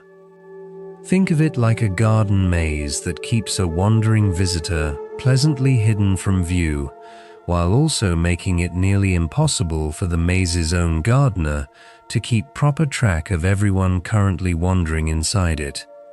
The very clutter that keeps a mouse safe from a hunting cat may be the same clutter that makes an entire hidden mouse population far harder to fully account for, or ever completely clear away. Fact 65. When a mouse chooses to deceive. Fact 65. Here, tucked away in a fairly recent and genuinely startling study, is one of the most sophisticated pieces of animal behavior in this entire journey, and it belongs entirely to the mouse. Researchers studying black-striped mice being pursued by another mouse observed something that looked remarkably like deliberate deception. Rather than fleeing in a straight, predictable line, the pursued mouse would move toward a nearby exit tube, then wait motionlessly nearby, carefully monitoring the position of its pursuer before slipping through the tube at precisely the moment its pursuer was turned the wrong way. Picture a person quietly stepping just out of a search party's direct line of sight, holding perfectly still, timing their final move to the exact instant no one happens to be looking. Researchers concluded this behavior could not be fully explained by simple instinct or basic learning alone. It appeared, instead, to be genuinely strategic, calculated in real time, based on a constantly shifting read of exactly where the danger currently was. Fact 66. Perspective taking in a creature the size of your thumb. Fact 66. What makes that deceptive maneuver even more remarkable is what it actually requires, cognitively, from a brain smaller than a human thumbnail. To choose the right hiding spot at the right moment, a mouse would essentially need to predict where its pursuer was most likely to search next, and position itself specifically outside of that expected search pattern. Researchers describing this behavior suggested it may represent an elementary form of perspective taking, a mouse briefly modeling, in some limited way, what another animal is likely to do. It is a little like a young child learning, for the very first time, that hiding somewhere obvious to themselves might still be genuinely invisible from someone else's different point of view. We rarely credit the mouse with much depth of mind at all, and yet, quietly, tucked into the margins of an escape from danger, something surprisingly close to real strategy appears to be unfolding. Fact 67. A fear that changes the body itself. Fact 67. The presence of a cat does not need to end in a chase at all to leave its mark on a mouse. Sometimes, scent alone is enough. Researchers have found that simply detecting the scent of a cat nearby can measurably lower reproductive capacity in mice, and in rats as well, without any physical encounter ever taking place. The mere possibility of danger, carried on the air, appears to impose a genuine biological cost, quietly altering the body's own priorities in response to risk alone. Think of it like how prolonged, chronic stress in a person can quietly affect the body in ways that have nothing directly to do with any single dramatic event. Simply the steady, background awareness that danger might, at any moment, be somewhere nearby. A cat, it seems, does not always need to hunt at all in order to change the world around it. Sometimes, simply existing nearby is already enough. Fact 68. The chase that almost never happens. Fact 68. And yet, for all of this elaborate mutual awareness between predator and prey, actual chases turn out to be far rarer than most people would ever guess. In one detailed urban study tracking feral cats and rats sharing the same enclosed space, researchers recorded 259 separate encounters between the two species over 79 days, sometimes with as many as 3 cats patrolling the very same area within a single day. Out of all those encounters, cats actually pursued a rat only 3 times. A full-grown urban rat, it turns out, is often simply too large and too capable of fighting back for most cats to risk the attempt at all. Picture 2 familiar neighbors who pass each other constantly, who clearly notice one another every single time, and yet who almost never actually speak. Most of what a cat's presence accomplishes in these dense urban settings is not really killing at all. It is simply, quietly, making the rats a little more careful about where and when they choose to move. Fact 69. 2 species that learn to live in the cracks together. Fact 69. It is worth remembering, near the end of this chapter devoted entirely to the mouse, that mice have their own long, quiet history of choosing human company, every bit as old and deliberate as the cats. Archaeological evidence shows house mice moving into human settlements roughly 14,500 years ago, a full 2,000 years before cats ever arrived on the scene at all.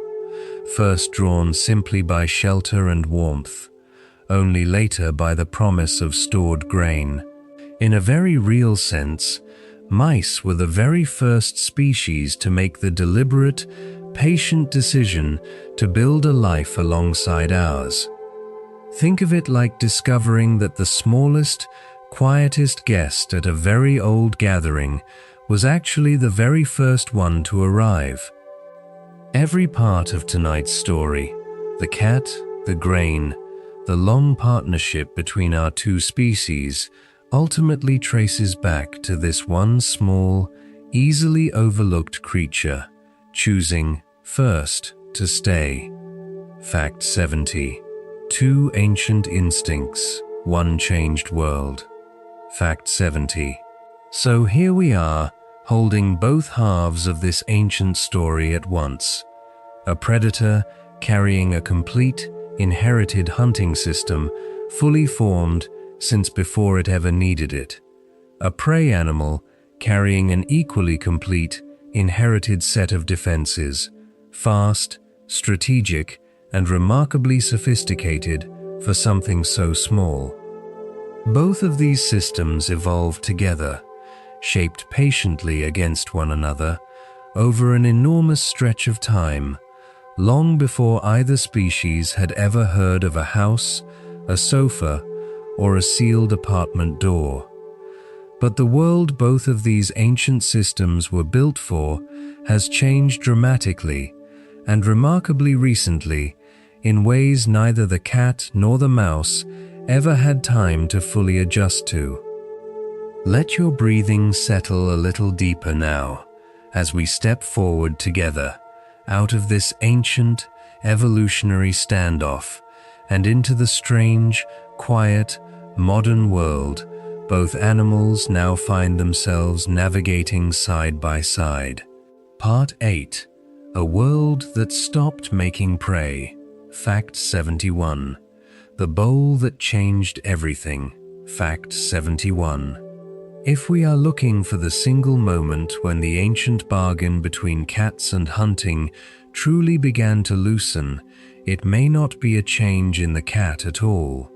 It may simply be the invention of a full, reliable bowl of food. For most of the shared history between cats and humans, the nutritional needs of a cat were not fully understood or properly met by whatever food people happened to provide. Complete, nutritionally balanced commercial cat food, capable of sustaining a cat with no hunting required at all, only really became well understood and widely available starting around the 1970s. Before that point, hunting was not simply an old instinct for most cats. It was, quietly, still a genuine necessity. Think of it like a long-standing family recipe, suddenly becoming unnecessary the moment a fully prepared meal becomes available at the press of a button. The old skill still remembered, simply no longer required. In evolutionary terms, this change happened only moments ago. The instinct never had any real chance to catch up. Fact 72. Most cats now live entirely indoors. Fact 72. Alongside that full and reliable bowl came another equally enormous shift, where cats actually spend their lives. In industrialized countries today, the majority of companion cats are raised largely or entirely indoors, a dramatic change from the farm cats, barn cats, and free-roaming village cats that made up most of feline history for thousands of years. Many modern cats will never once encounter an actual rodent, bird, or insect in the wild, uncontrolled way earlier generations of cats routinely did. Picture a skilled craftsman, trained carefully in a trade, passed down for generations, moving into a modern city where that particular trade is simply no longer needed anywhere nearby. The instinct has not gone anywhere, but the entire landscape it was built to operate within has, in the span of just a few generations, been almost completely redrawn. Fact 73. The cat who never meets a mouse still wants to. Fact 73. Here is a genuinely surprising detail buried in the research, one that quietly turns a common assumption on its head. You might expect that cats confined entirely indoors, with no access to real prey at all, would gradually lose interest in anything resembling a hunt. Researchers found precisely the opposite. Indoor-only cats consistently showed more inclination toward predatory play than cats who had regular outdoor access to real prey. Lacking any real outlet for the instinct did not weaken the desire behind it. If anything, it seemed to leave that desire a little more restless, a little more eager for any substitute it could find. Think of it like a skill or a passion someone genuinely loves, made suddenly unavailable, only to find the craving for it grows sharper, not softer, the longer it goes unpracticed.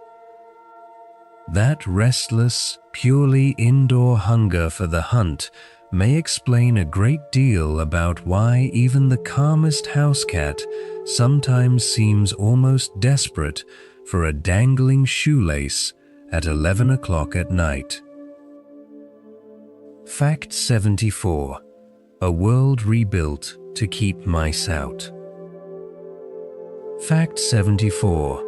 Even for cats who do have some access to the outdoors, the world itself has quietly been redesigned in ways that make a genuine encounter with real prey far less common than it once was. Modern homes are built with tighter seals, fewer gaps, and sturdier construction than the old farmhouses and grain stores that first drew wildcats toward human settlements. Food is stored in sealed containers rather than left exposed in open sacks, and where rodents do appear, poisons and traps are deployed quickly and efficiently, often before a resident cat ever has the chance to notice them at all. Picture an entire hunting ground, slowly, carefully sealed shut, one small improvement in human comfort and cleanliness at a time, none of it intended as an insult to the cat, and yet each one quietly closing another door. The stage the ancient instinct was built to perform on has, brick by careful brick, simply been dismantled. Fact 75. The war that never quite ends. Fact 75. And yet, despite all of that careful sealing and poisoning and trapping, rodents themselves have not actually disappeared from our cities at all. If anything, in many places, the opposite is happening. Researchers tracking long-term rat population trends across major cities around the world found that 11 out of 16 cities studied showed significant increases in rat numbers over time, even as pest control spending and effort continued to rise. Warmer city temperatures and denser human populations appear to be extending the seasons in which rats can comfortably breed and forage.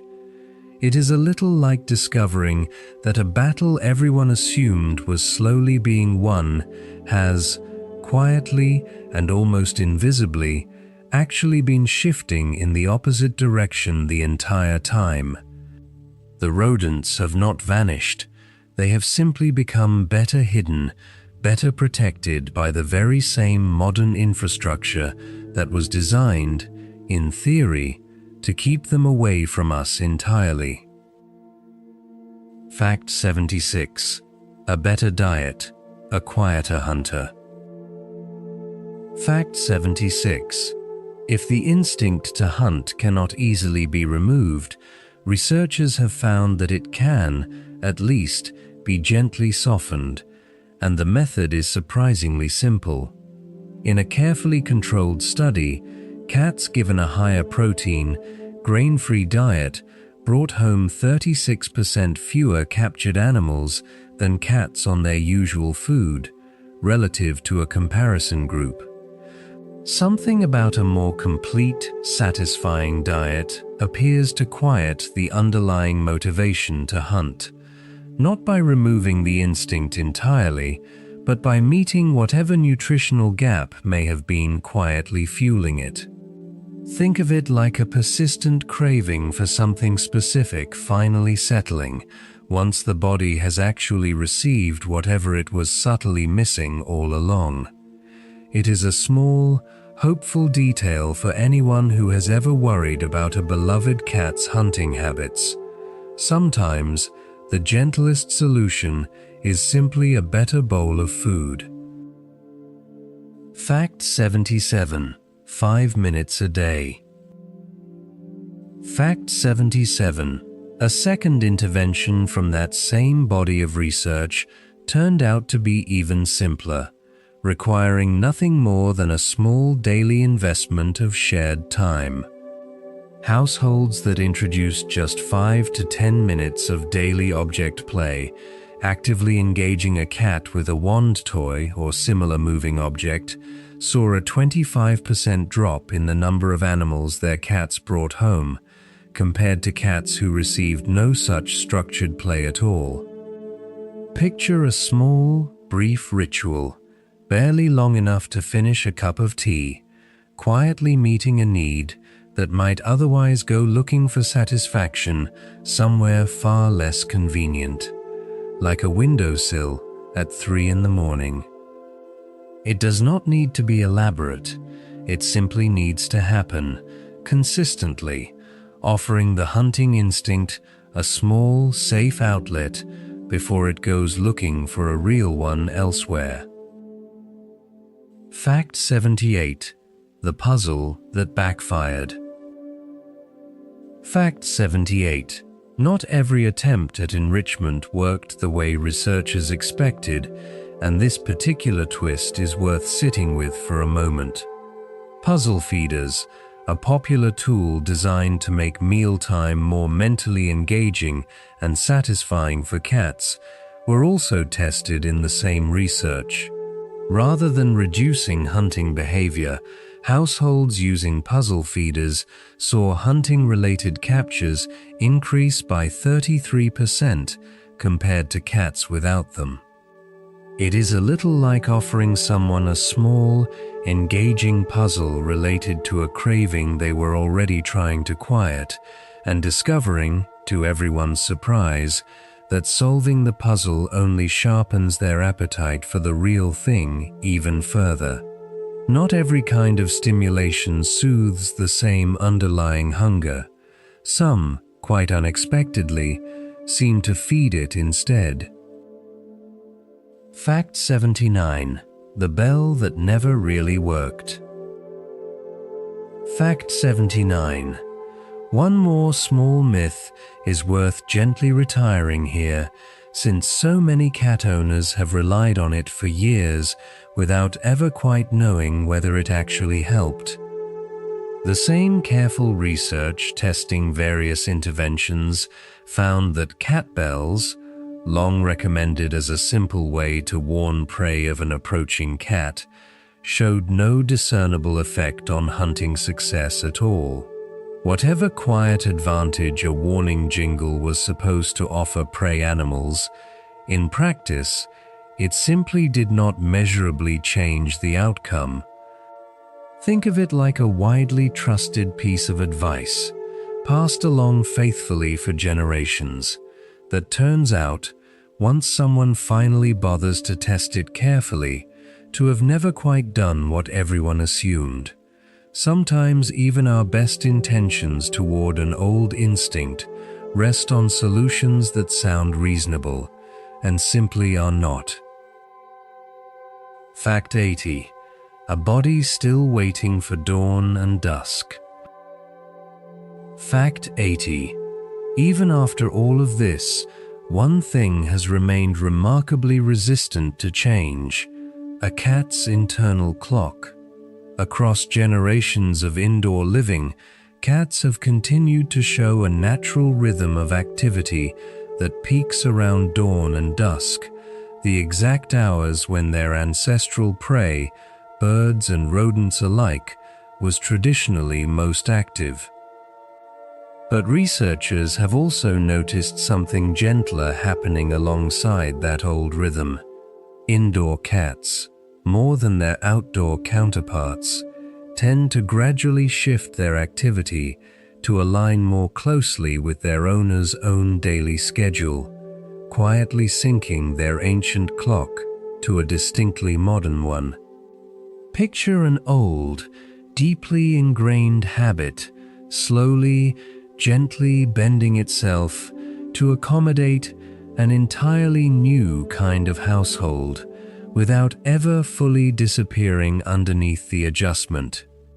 And that quiet bending, That willingness to adapt without ever fully forgetting brings us naturally to a question we have circled several times tonight without yet fully answering. Why do some individual cats adapt and hunt and adjust so differently from one another in the first place? Let us rest there for a while now, gently, with the individual cats themselves, the specialists, and the indifferent ones alike, each one carrying this same ancient story in a slightly different, deeply personal way. Part 9. No two hunters alike. Fact 81. The feline 5. Fact 81. If instinct is universal and skill can be shaped by circumstance, there remains one more ingredient in this story we have not yet properly examined: simple, individual personality. Researchers surveying the behavior of nearly 3,000 pet cats identified 5 consistent personality traits that reliably distinguish one cat from another: neuroticism, extroversion, dominance, impulsiveness, and agreeableness. Scientists have nicknamed this framework the Feline 5, drawing a deliberate parallel to the 5 broad personality traits long used to describe human character. Think of it a little like discovering that cats, in their own quiet way, come with recognizable temperaments too, some naturally bold and curious, others naturally cautious and reserved, patterns consistent enough that researchers could actually measure and compare them. And it turns out these particular traits do far more than simply describe a cat's personality in general. They appear to directly shape one of the oldest questions in this entire journey: which cats actually hunt? Fact 82. Boldness and curiosity decide more than ancestry.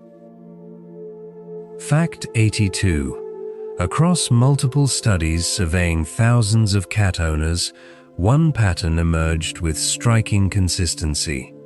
Cats rated by their owners as highly extroverted, curious, active, and inquisitive, or as low in neuroticism, meaning calm and confident rather than anxious, were significantly more likely to hunt and bring prey home than other cats.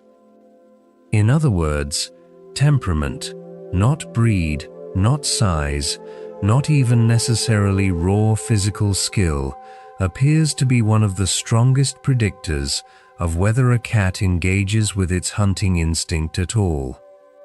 Picture 2 people with access to the exact same hobby, the same equipment, the same opportunity, where the only real difference separating an enthusiast from someone who simply never bothers is a basic difference in temperament, boldness, and curiosity. The instinct waits patiently inside every cat, in other words, but it takes a particular kind of personality to actually reach out and answer it. Fact 83. Personality decides whether, not how much. Fact 83. Here is an important nuance researchers were careful to add to that picture. While personality clearly predicted whether a cat hunted at all, it did not predict how many prey a hunting cat actually caught. That second question, the sheer scale of hunting among cats who do hunt, turned out to be explained far better by something else entirely: age. Younger cats consistently brought home significantly more prey than older cats, regardless of how bold, curious, or outgoing their individual personality happened to be. It is a little like discovering that while enthusiasm decides whether someone takes up a demanding physical hobby in the first place, it is youth and energy, not passion alone, that decides how far they actually go with it. Two very different forces then, quietly shaping the same behavior from two entirely different directions. Fact 84. A skill some cats simply perfected. Fact 84. Among cats who do hunt regularly, researchers observing real hunting attempts found genuinely staggering differences in raw skill from one individual to the next. In one detailed study of hunting efficiency, some cats successfully caught rodents in 83 to 100% of their attempts, an extraordinarily high success rate.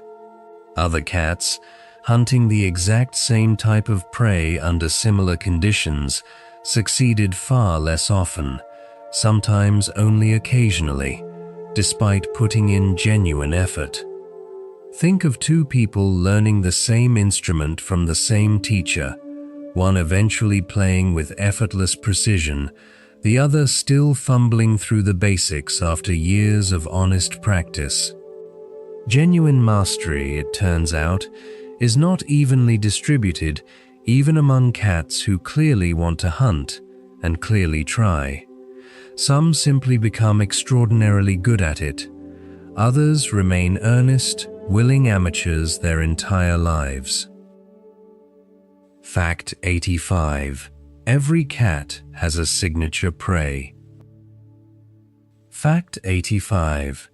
Perhaps the most charming discovery in this entire body of research is just how personal a cat's hunting habits can become. In a detailed study tracking 26 cats that regularly brought prey home, researchers found clear individual specialization. 8 cats specialized almost entirely in small birds. 5 specialized in lizards. 4 became specifically skilled at catching black rats. 3 focused on larger birds. Only 6 of the 26 cats hunted a broad, generalist mix of prey types. Picture an entire neighborhood of chefs, all given access to the very same market, and yet each one quietly, consistently gravitating toward one particular ingredient, one particular dish, until it becomes something like a personal signature. A cat's hunt, it turns out, is rarely random. Somewhere along the way, most serious hunters quietly settle into a specialty entirely their own. Fact 86. Loyalty even when the reward runs thin. Fact 86. That same research revealed something almost stubborn about a specialist cat's devotion to its chosen prey. Even when a cat's preferred prey type became scarce or hard to find, specialist cats often continued targeting that same prey rather than switching to something more abundant and conveniently available nearby. This persistence, researchers noted, can actually put rare or already declining prey populations at particular risk, since a dedicated specialist will keep hunting them long after a more flexible predator would have simply moved on. It is a little like a person with one deeply loved, very specific hobby, who keeps pursuing it faithfully even once it has become genuinely inconvenient, simply because nothing else quite satisfies the same particular pull. Specialization, in other words, comes with its own quiet cost. A cat's devotion to its favorite hunt does not fade simply because that hunt has become harder to find. Fact 87. Where you live still matters. Fact 87. Beyond personality and specialization, A cat's actual circumstances continue to shape how much of its instinct ever gets expressed at all. Research has consistently found that non-pedigree cats tend to hunt more than pedigree breed cats, and that cats living in rural or suburban settings hunt considerably more than cats living in dense urban environments, largely reflecting how much genuine access to wildlife each of these different living situations actually provides. Think of it like a talented athlete whose actual level of activity still depends enormously on which neighborhood, which facilities, which opportunities happen to surround them, regardless of their raw underlying ability. The instinct itself does not change from one home to the next, but the world surrounding each particular cat still quietly decides how much room that instinct ever really gets to breathe. Fact 88. The cats who simply never answer the call. Fact 88. Earlier in our journey, inside the quiet laboratories of predatory neuroscience, we met a small group of cats, researchers described bluntly as genetic non-killers, individuals in whom the predatory pattern simply never activated, even under deliberate scientific provocation. Here, among all this research into ordinary household hunting behavior, that same group reappears in gentler form. Some cats, regardless of personality testing, regardless of outdoor access, regardless of age or opportunity, simply never seem to engage with hunting in any meaningful way at all, content instead to watch the world go by from a sunny windowsill. It is a little like meeting someone with every possible advantage, every opportunity, every encouragement towards some particular pursuit, who nonetheless remains genuinely, peacefully uninterested, for reasons that may simply live too deep to fully explain. Some cats hunt because circumstance allows it. A rare few, it seems, simply never will, no matter what circumstance provides. Fact 89. 2 cats, 1 mouse, 2 different lives. Fact 89, which brings us, finally, to the small, quietly funny truth sitting at the very center of this entire journey. Take 2 ordinary house cats, raised in similar homes, fed the same food, given the same casual access to the occasional real mouse. One of them becomes, almost effortlessly, a genuinely proficient hunter, striking with the same 80 to 100% success rate we discussed earlier, treating every small scurrying movement as an irresistible, focused calling. The other cat, watching that exact same mouse dash boldly across the very same kitchen floor, will sometimes simply lift its head, observe the whole event with mild, detached curiosity, and then calmly return to its nap, as though the entire matter clearly belonged to someone else's job description. Both cats carry the identical ancient toolkit we explored across this whole story, the same inherited crouch, the same pre-wired killing grip, the same complete neurological machinery built by millions of years of evolution, and yet one shows up for the job, and the other, quite peacefully, does not. Fact 90. The same blueprint, endless variations. Fact 90. So here is where all of this individual variation quietly settles: personality, age, upbringing, opportunity, even some small, unexplained spark deep within the nervous system itself. All of it shapes whether any particular cat ever becomes a hunter at all.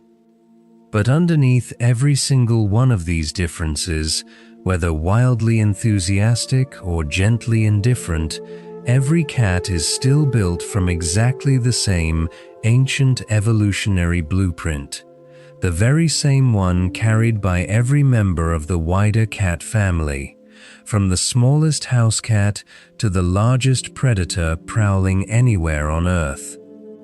Think of it like an enormous, sprawling family, filled with wildly different personalities, and yet every single member still sharing, quietly, the very same blood. And that shared blood, as we are about to discover in our final chapter tonight, runs closer and deeper than almost anyone watching a cat curled up on a couch would ever think to guess. Part 10. Tiger in the Room. Fact 91. A family tree barely 10 million years old. Fact 91. To close our journey tonight, we need to pull back, gently, one final time, further than the grain stores, further than the kitten's first lesson, further even than the wild ancestor we met back at the very beginning of this story. Every cat alive today, from the smallest house cat curled on a pillow to the largest tiger moving quietly through a distant forest, descended from a single common ancestor that lived somewhere between 8 and 11 million years ago. In evolutionary terms, that is a remarkably short span of time for a single family to spread into so many different shapes and sizes, while still keeping so much of its original design intact.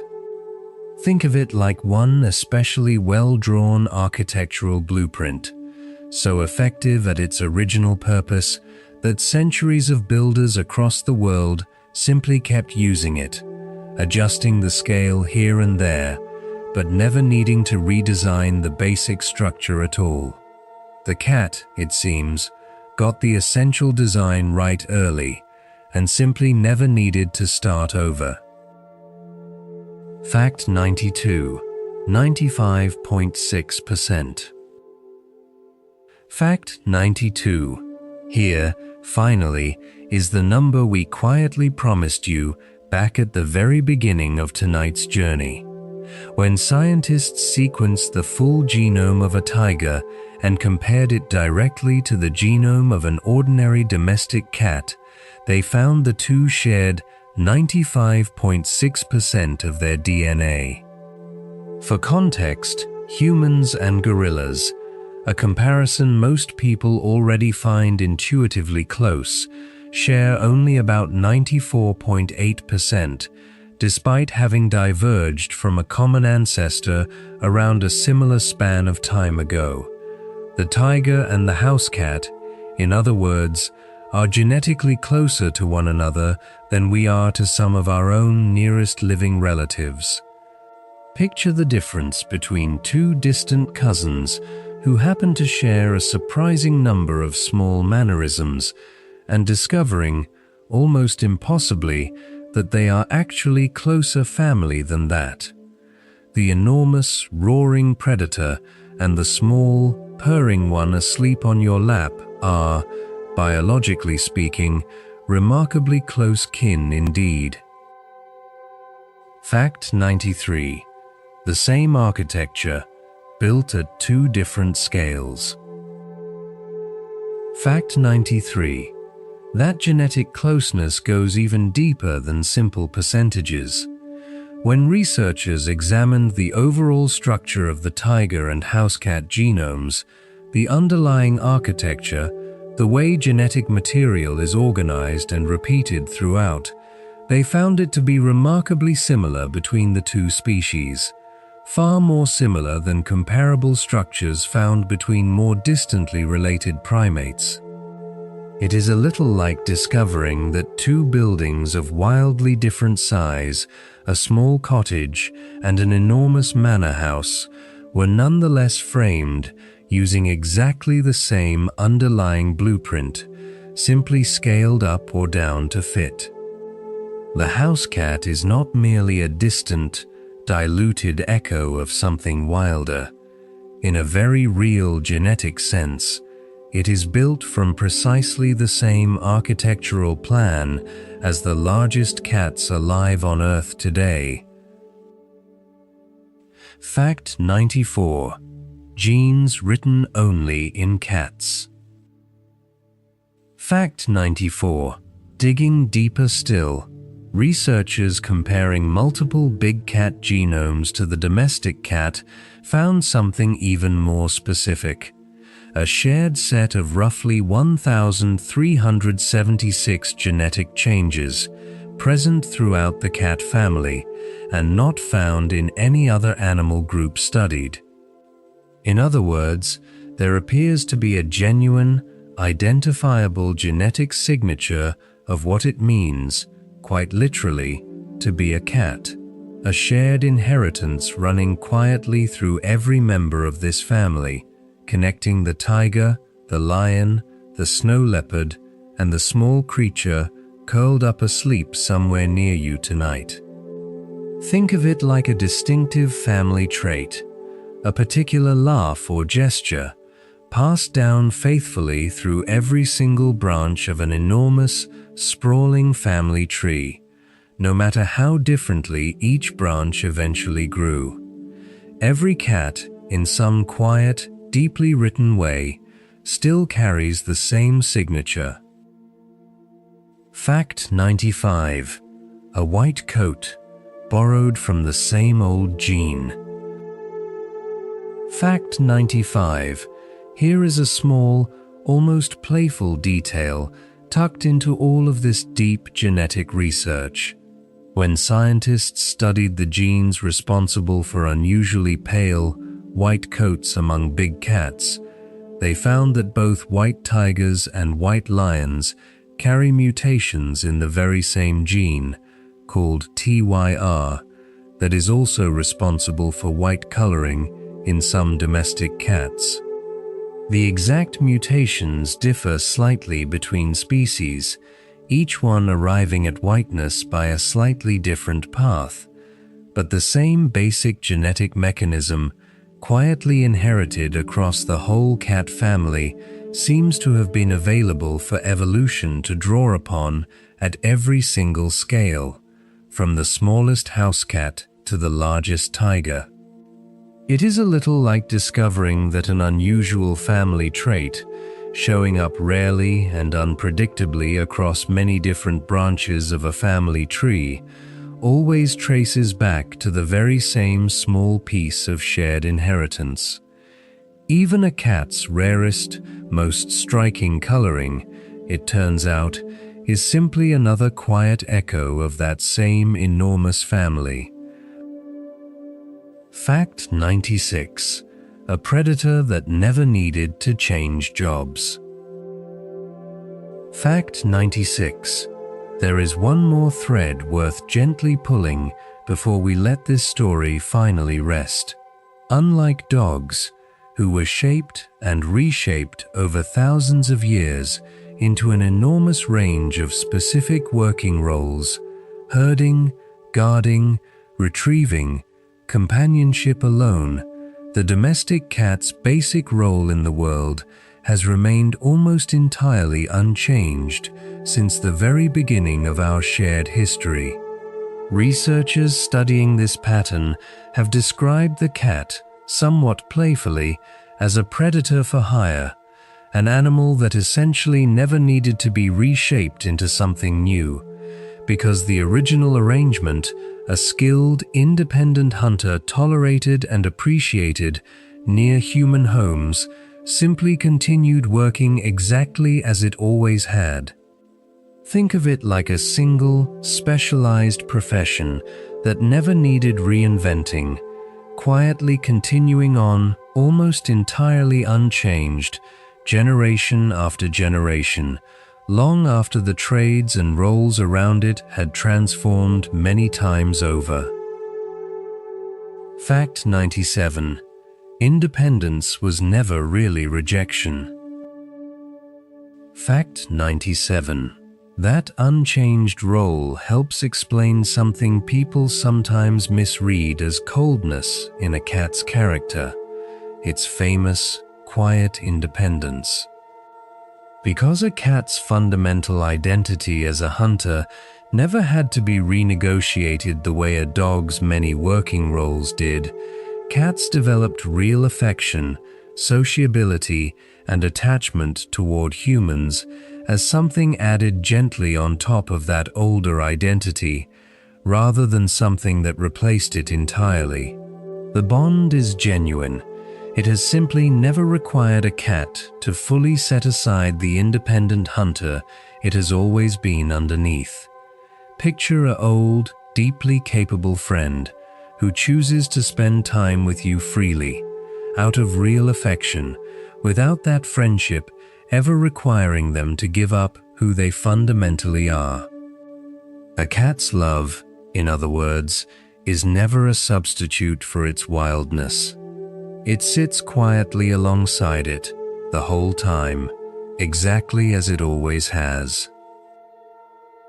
Fact 98. The tiger curled at the foot of the bed. Fact 98. So here, at last, is the image we promised you at the very start of tonight's journey, the one we asked you to simply hold in mind and wait for. Somewhere near you tonight, perhaps at the foot of the bed, perhaps curled quietly in another room, there may be a small, familiar shape, breathing slowly, twitching now and then. And within that shape, genetically, structurally, 95.6% of the way there is a tiger, folded down gently to the size of a cushion. Think of it exactly like that, if it helps you drift tonight. Not an ordinary house pet at all, but an enormous, ancient predator, patiently, gently compressed into something small enough to rest safely in your lap. The wildness was never removed. It was simply, lovingly, scaled all the way down. Fact 99. Every sleeping cat still carries the whole story. Fact 99. Let us gather, gently, everything this small sleeping shape has carried with it through tonight's long journey, the grain stores of the ancient fertile crescent, and a slower, stranger domestication than anyone once believed, a brain built from separate, cooperating parts, capable of wanting a hunt long before it can properly finish one. A mother's first patient lesson, given to a kitten only a few weeks old, a whisker reading the shape of the air itself, a mouse, somewhere, carrying its own equally ancient and sophisticated defenses, a world quietly rebuilt, without asking permission, around an instinct that never got the message to stop. And underneath every bit of that long, layered history, one small, individual creature, entirely its own, choosing, in its own particular way, whether or how to answer the ancient call still humming quietly inside it. All of that resting, right now, in one small, breathing shape nearby. Fact 100. You are the ones who chose each other. Fact 100. And so we arrive, gently, at the very end of the hunt. It was never really about mice at all, not entirely. It was about an old, patient story, one where a wild, independent creature looked at human life and quietly decided, all on its own, that this arrangement might be worth staying for. Nobody tamed the cat. The cat, in its own time, on its own terms, simply chose to remain. And it is still choosing, every single day, in the small, ordinary moments neither of you think to notice. in the way it follows you quietly from room to room, in the way it settles without hesitation into the warm space beside you, in the trust it offers a species it never truly needed to trust at all. So if there is a small, sleeping shape near you tonight, let yourself simply rest beside it a little while longer. You are not just its home. You are, in some very old and very real sense, still the reason a tiger, folded gently down to the size of a cushion, feels safe enough to close its eyes completely and sleep. So let all of that settle now, soft and unhurried, the way the last light settles at the end of a long, quiet day. There is nothing left to remember from tonight. No grain store, no mouse, no gene, no single fact you need to hold on to on purpose. Let it all simply drift, gently, the way a cat's own thoughts might drift, somewhere between waking and sleep, warm, unbothered, entirely at peace. Somewhere near you, or somewhere in your memory, that small tiger is still curled quietly, still breathing slow, still perfectly, completely safe. You are safe too. You are held. You are exactly where you need to be tonight. Let your body grow heavy now. Let your thoughts grow quiet. There is no hunt left to finish, no story left to follow, nothing left to do at all, except rest. Sleep now, gently, dear listener.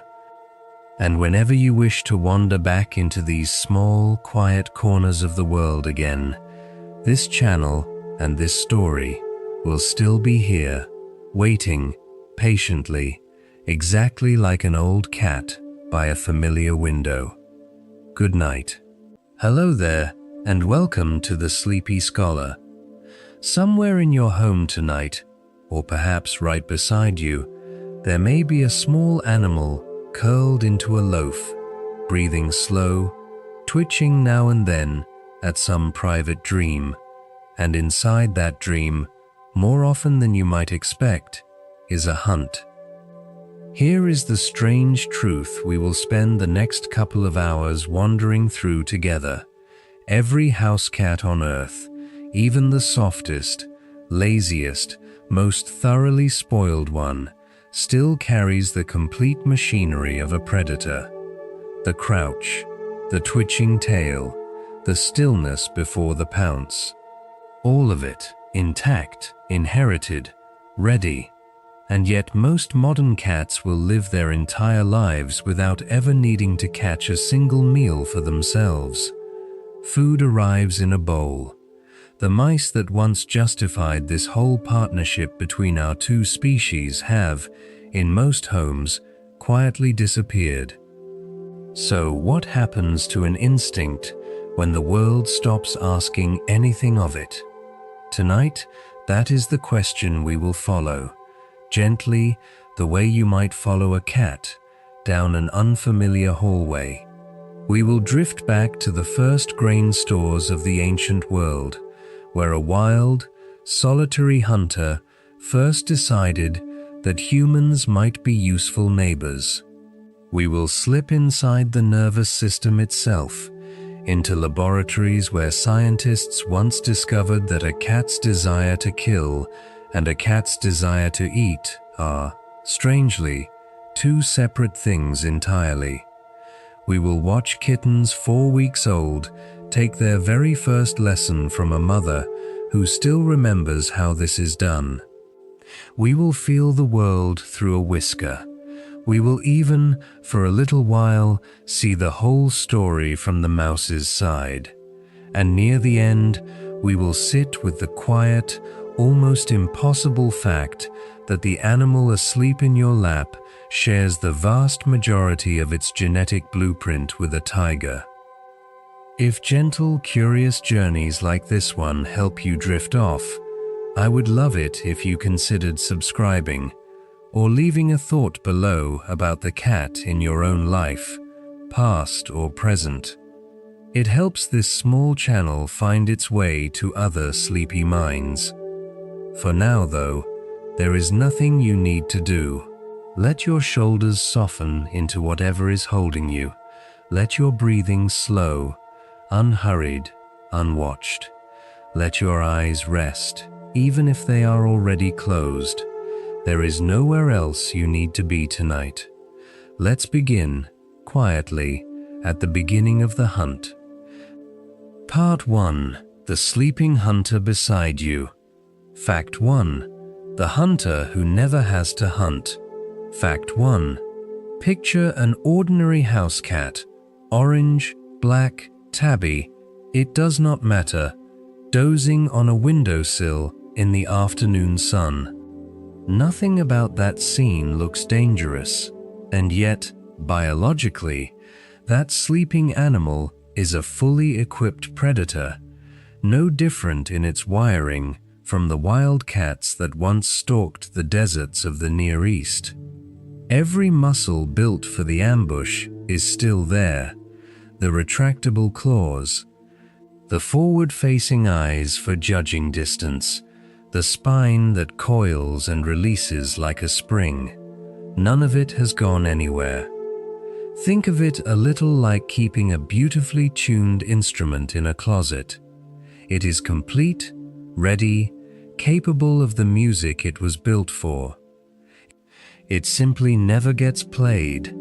Most house cats today will live out their entire lives, from that first wobbling kitten step to their last stretch in a sunny spot, without ever needing to catch a single meal on their own.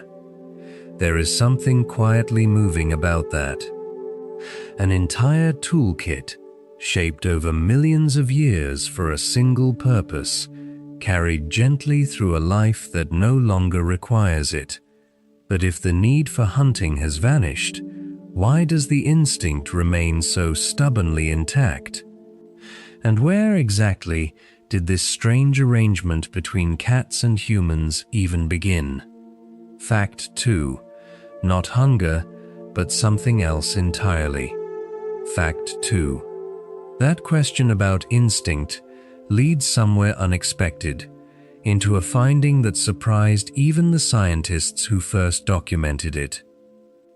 In the late 1970s, a researcher named Maxine Beeben sat and carefully observed cats in the presence of live prey, testing exactly what conditions made a cat decide to kill. What she found overturned the simple assumption that cats hunt because they are hungry.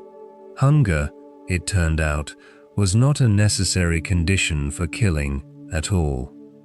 A cat that had already eaten a full meal could still stalk, pounce, and kill with the same focused intensity as one that had not eaten in a day.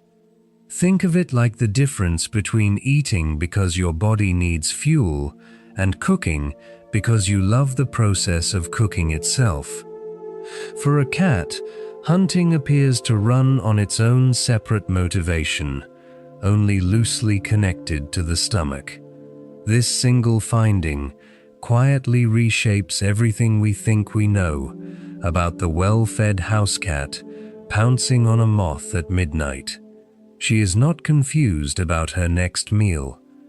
She is simply doing what the deepest layer of her mind was built to do. So if hunger is not the switch that turns hunting on, what is? Fact 3. A delicate negotiation. Fact 3. Beeben's research did not stop at proving hunger irrelevant to the urge to hunt. She went further and found something more delicate. Hunger changes the odds without ever being the deciding vote. When a cat was hungrier, the probability of an actual kill rose. When the prey was large, or fighting back, or simply difficult, that probability fell, almost regardless of hunger. And in the in-between cases, when a cat was only moderately interested and the prey was only moderately difficult, something curious happened.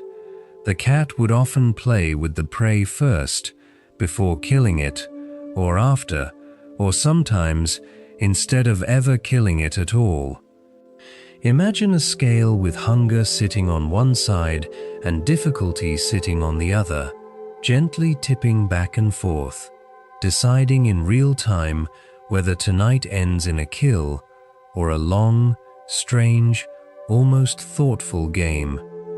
This is likely the true origin of that behavior every cat owner has puzzled over. The swat, the release, the pounce again.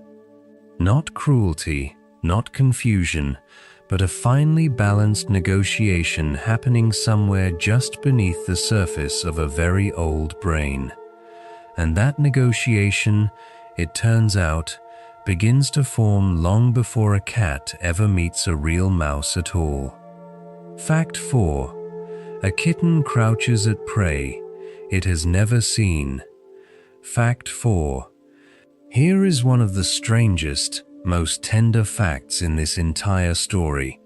A kitten that has never once encountered a real mouse, that has spent its whole short life indoors on soft blankets, will still crouch low, wiggle its hindquarters, and pounce on a piece of string dragged across the floor. Researchers studying kitten development in the late 1970s and early 80s, tracking young cats week by week from 4 weeks old to 12, documented this precisely. The motor patterns of stalking, chasing, and pouncing appear on a fairly fixed timetable, whether or not a kitten has ever been exposed to prey at all. It is a little like how a human infant does not need to be taught to grasp a finger placed in its palm. The wiring arrives pre-installed, waiting only for a world to practice on. And practice on it they do. A wiggling shoelace becomes a fleeing rodent. A sibling's twitching tail becomes something to stalk. The instinct does not wait for permission from experience. It simply switches on, gently, right on schedule, in kitten after kitten after kitten, all over the world. But knowing the motions of a hunt, we will soon learn, is a very different thing from succeeding at one. Fact 5. Instinct is not the same thing as skill. Fact 5. This is where the story quietly turns, because having the instinct and having the skill are not the same thing at all, and the gap between them explains almost everything else we will explore tonight. Researchers who studied cats into adulthood found something specific and a little humbling.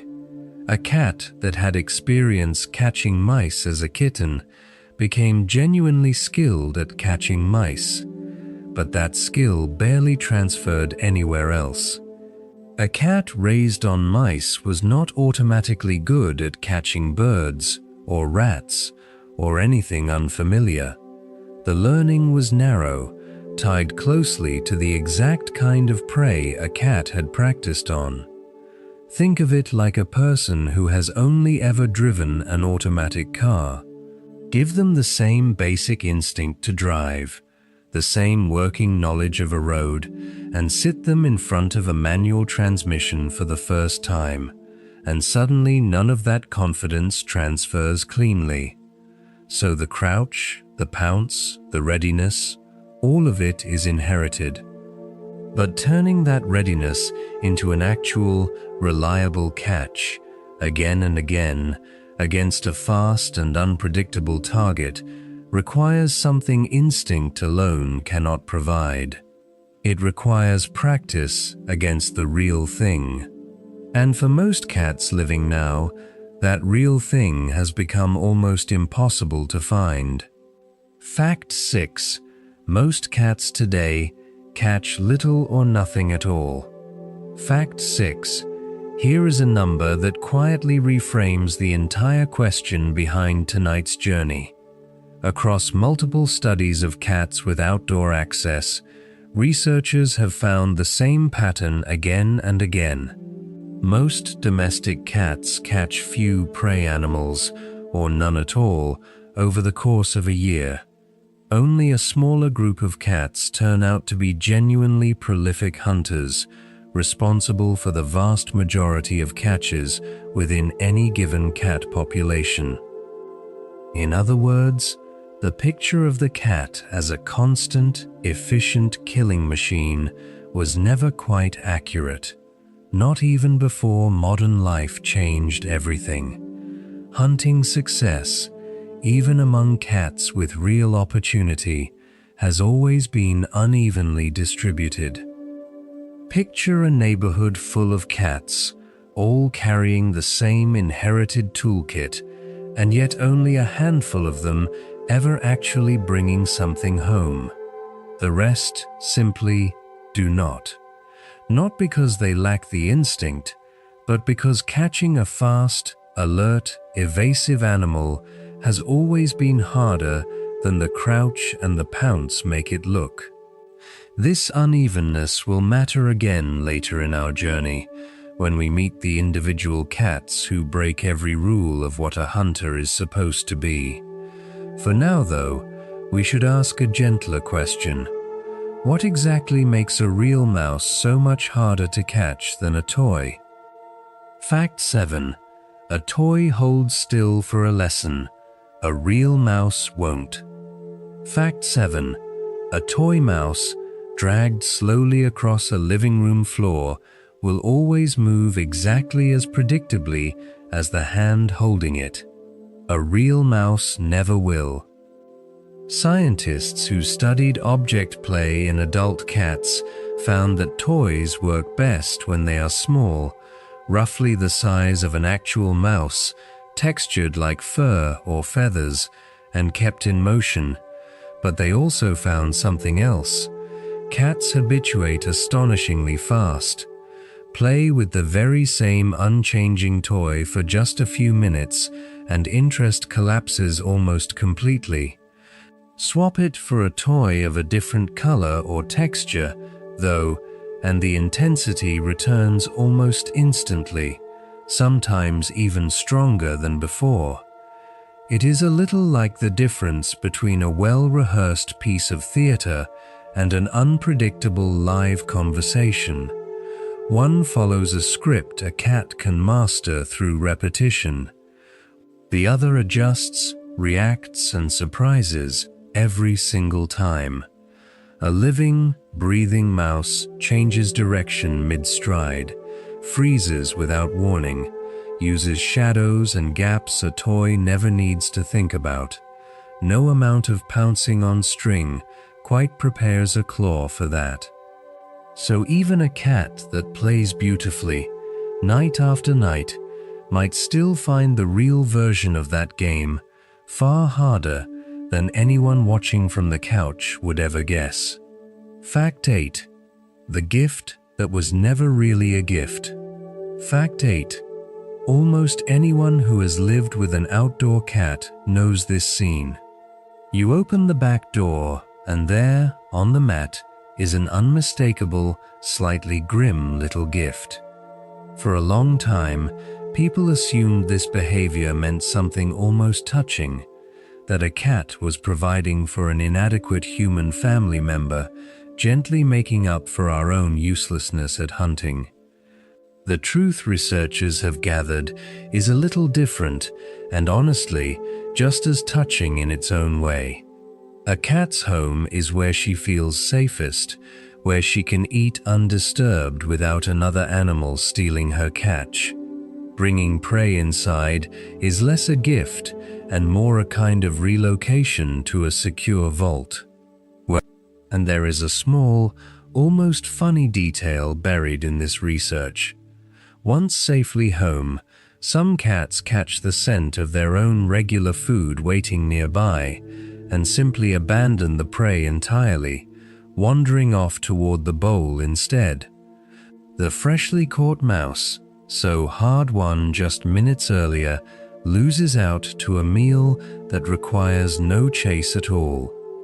It is a strange little collision of two separate systems, the instinct to hunt and secure a catch, and the simple, practical pull of an easier meal close by. And that collision, in miniature, is really the story of the modern house cat entire. Fact 9. One question. This whole hunt turns on. Fact 9. Somewhere in every population of house cats, you will find two very different animals wearing the same species. One cat sees a mouse dart along the baseboard and is instantly transformed, utterly focused, coiled, and ready within a heartbeat. Another cat, watching the exact same mouse cross the exact same room, will simply lift its head, blink once, slowly, and look away, as though the matter belongs to someone else's job description entirely. Both cats carry the same ancestry. Both were built by the same evolutionary process, and yet their responses to an identical opportunity could not be more different. It is a little like two people raised in the same family, given the same lessons, who grow up to care about entirely different things. Something in temperament, in early experience, in whatever subtle mixture makes one individual different from another, tips the balance one way or the other.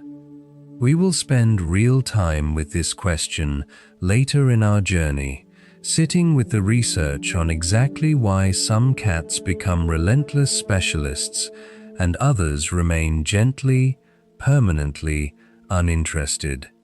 For now, it is enough to simply notice it. The instinct is universal, but the willingness to use it is anything but. Fact 10. Back to the beginning of the bargain. Fact 10. So we are left, at the close of this first quiet chapter, with a small mystery sitting gently in our laps. An instinct fully intact, a skill unevenly distributed, a modern world that asks almost nothing of either one. To understand how we arrived here, we have to go back, far further than any living memory, to a time before cats slept on beds at all, before there were beds to sleep on. We have to go back to the first grain stores of the ancient world.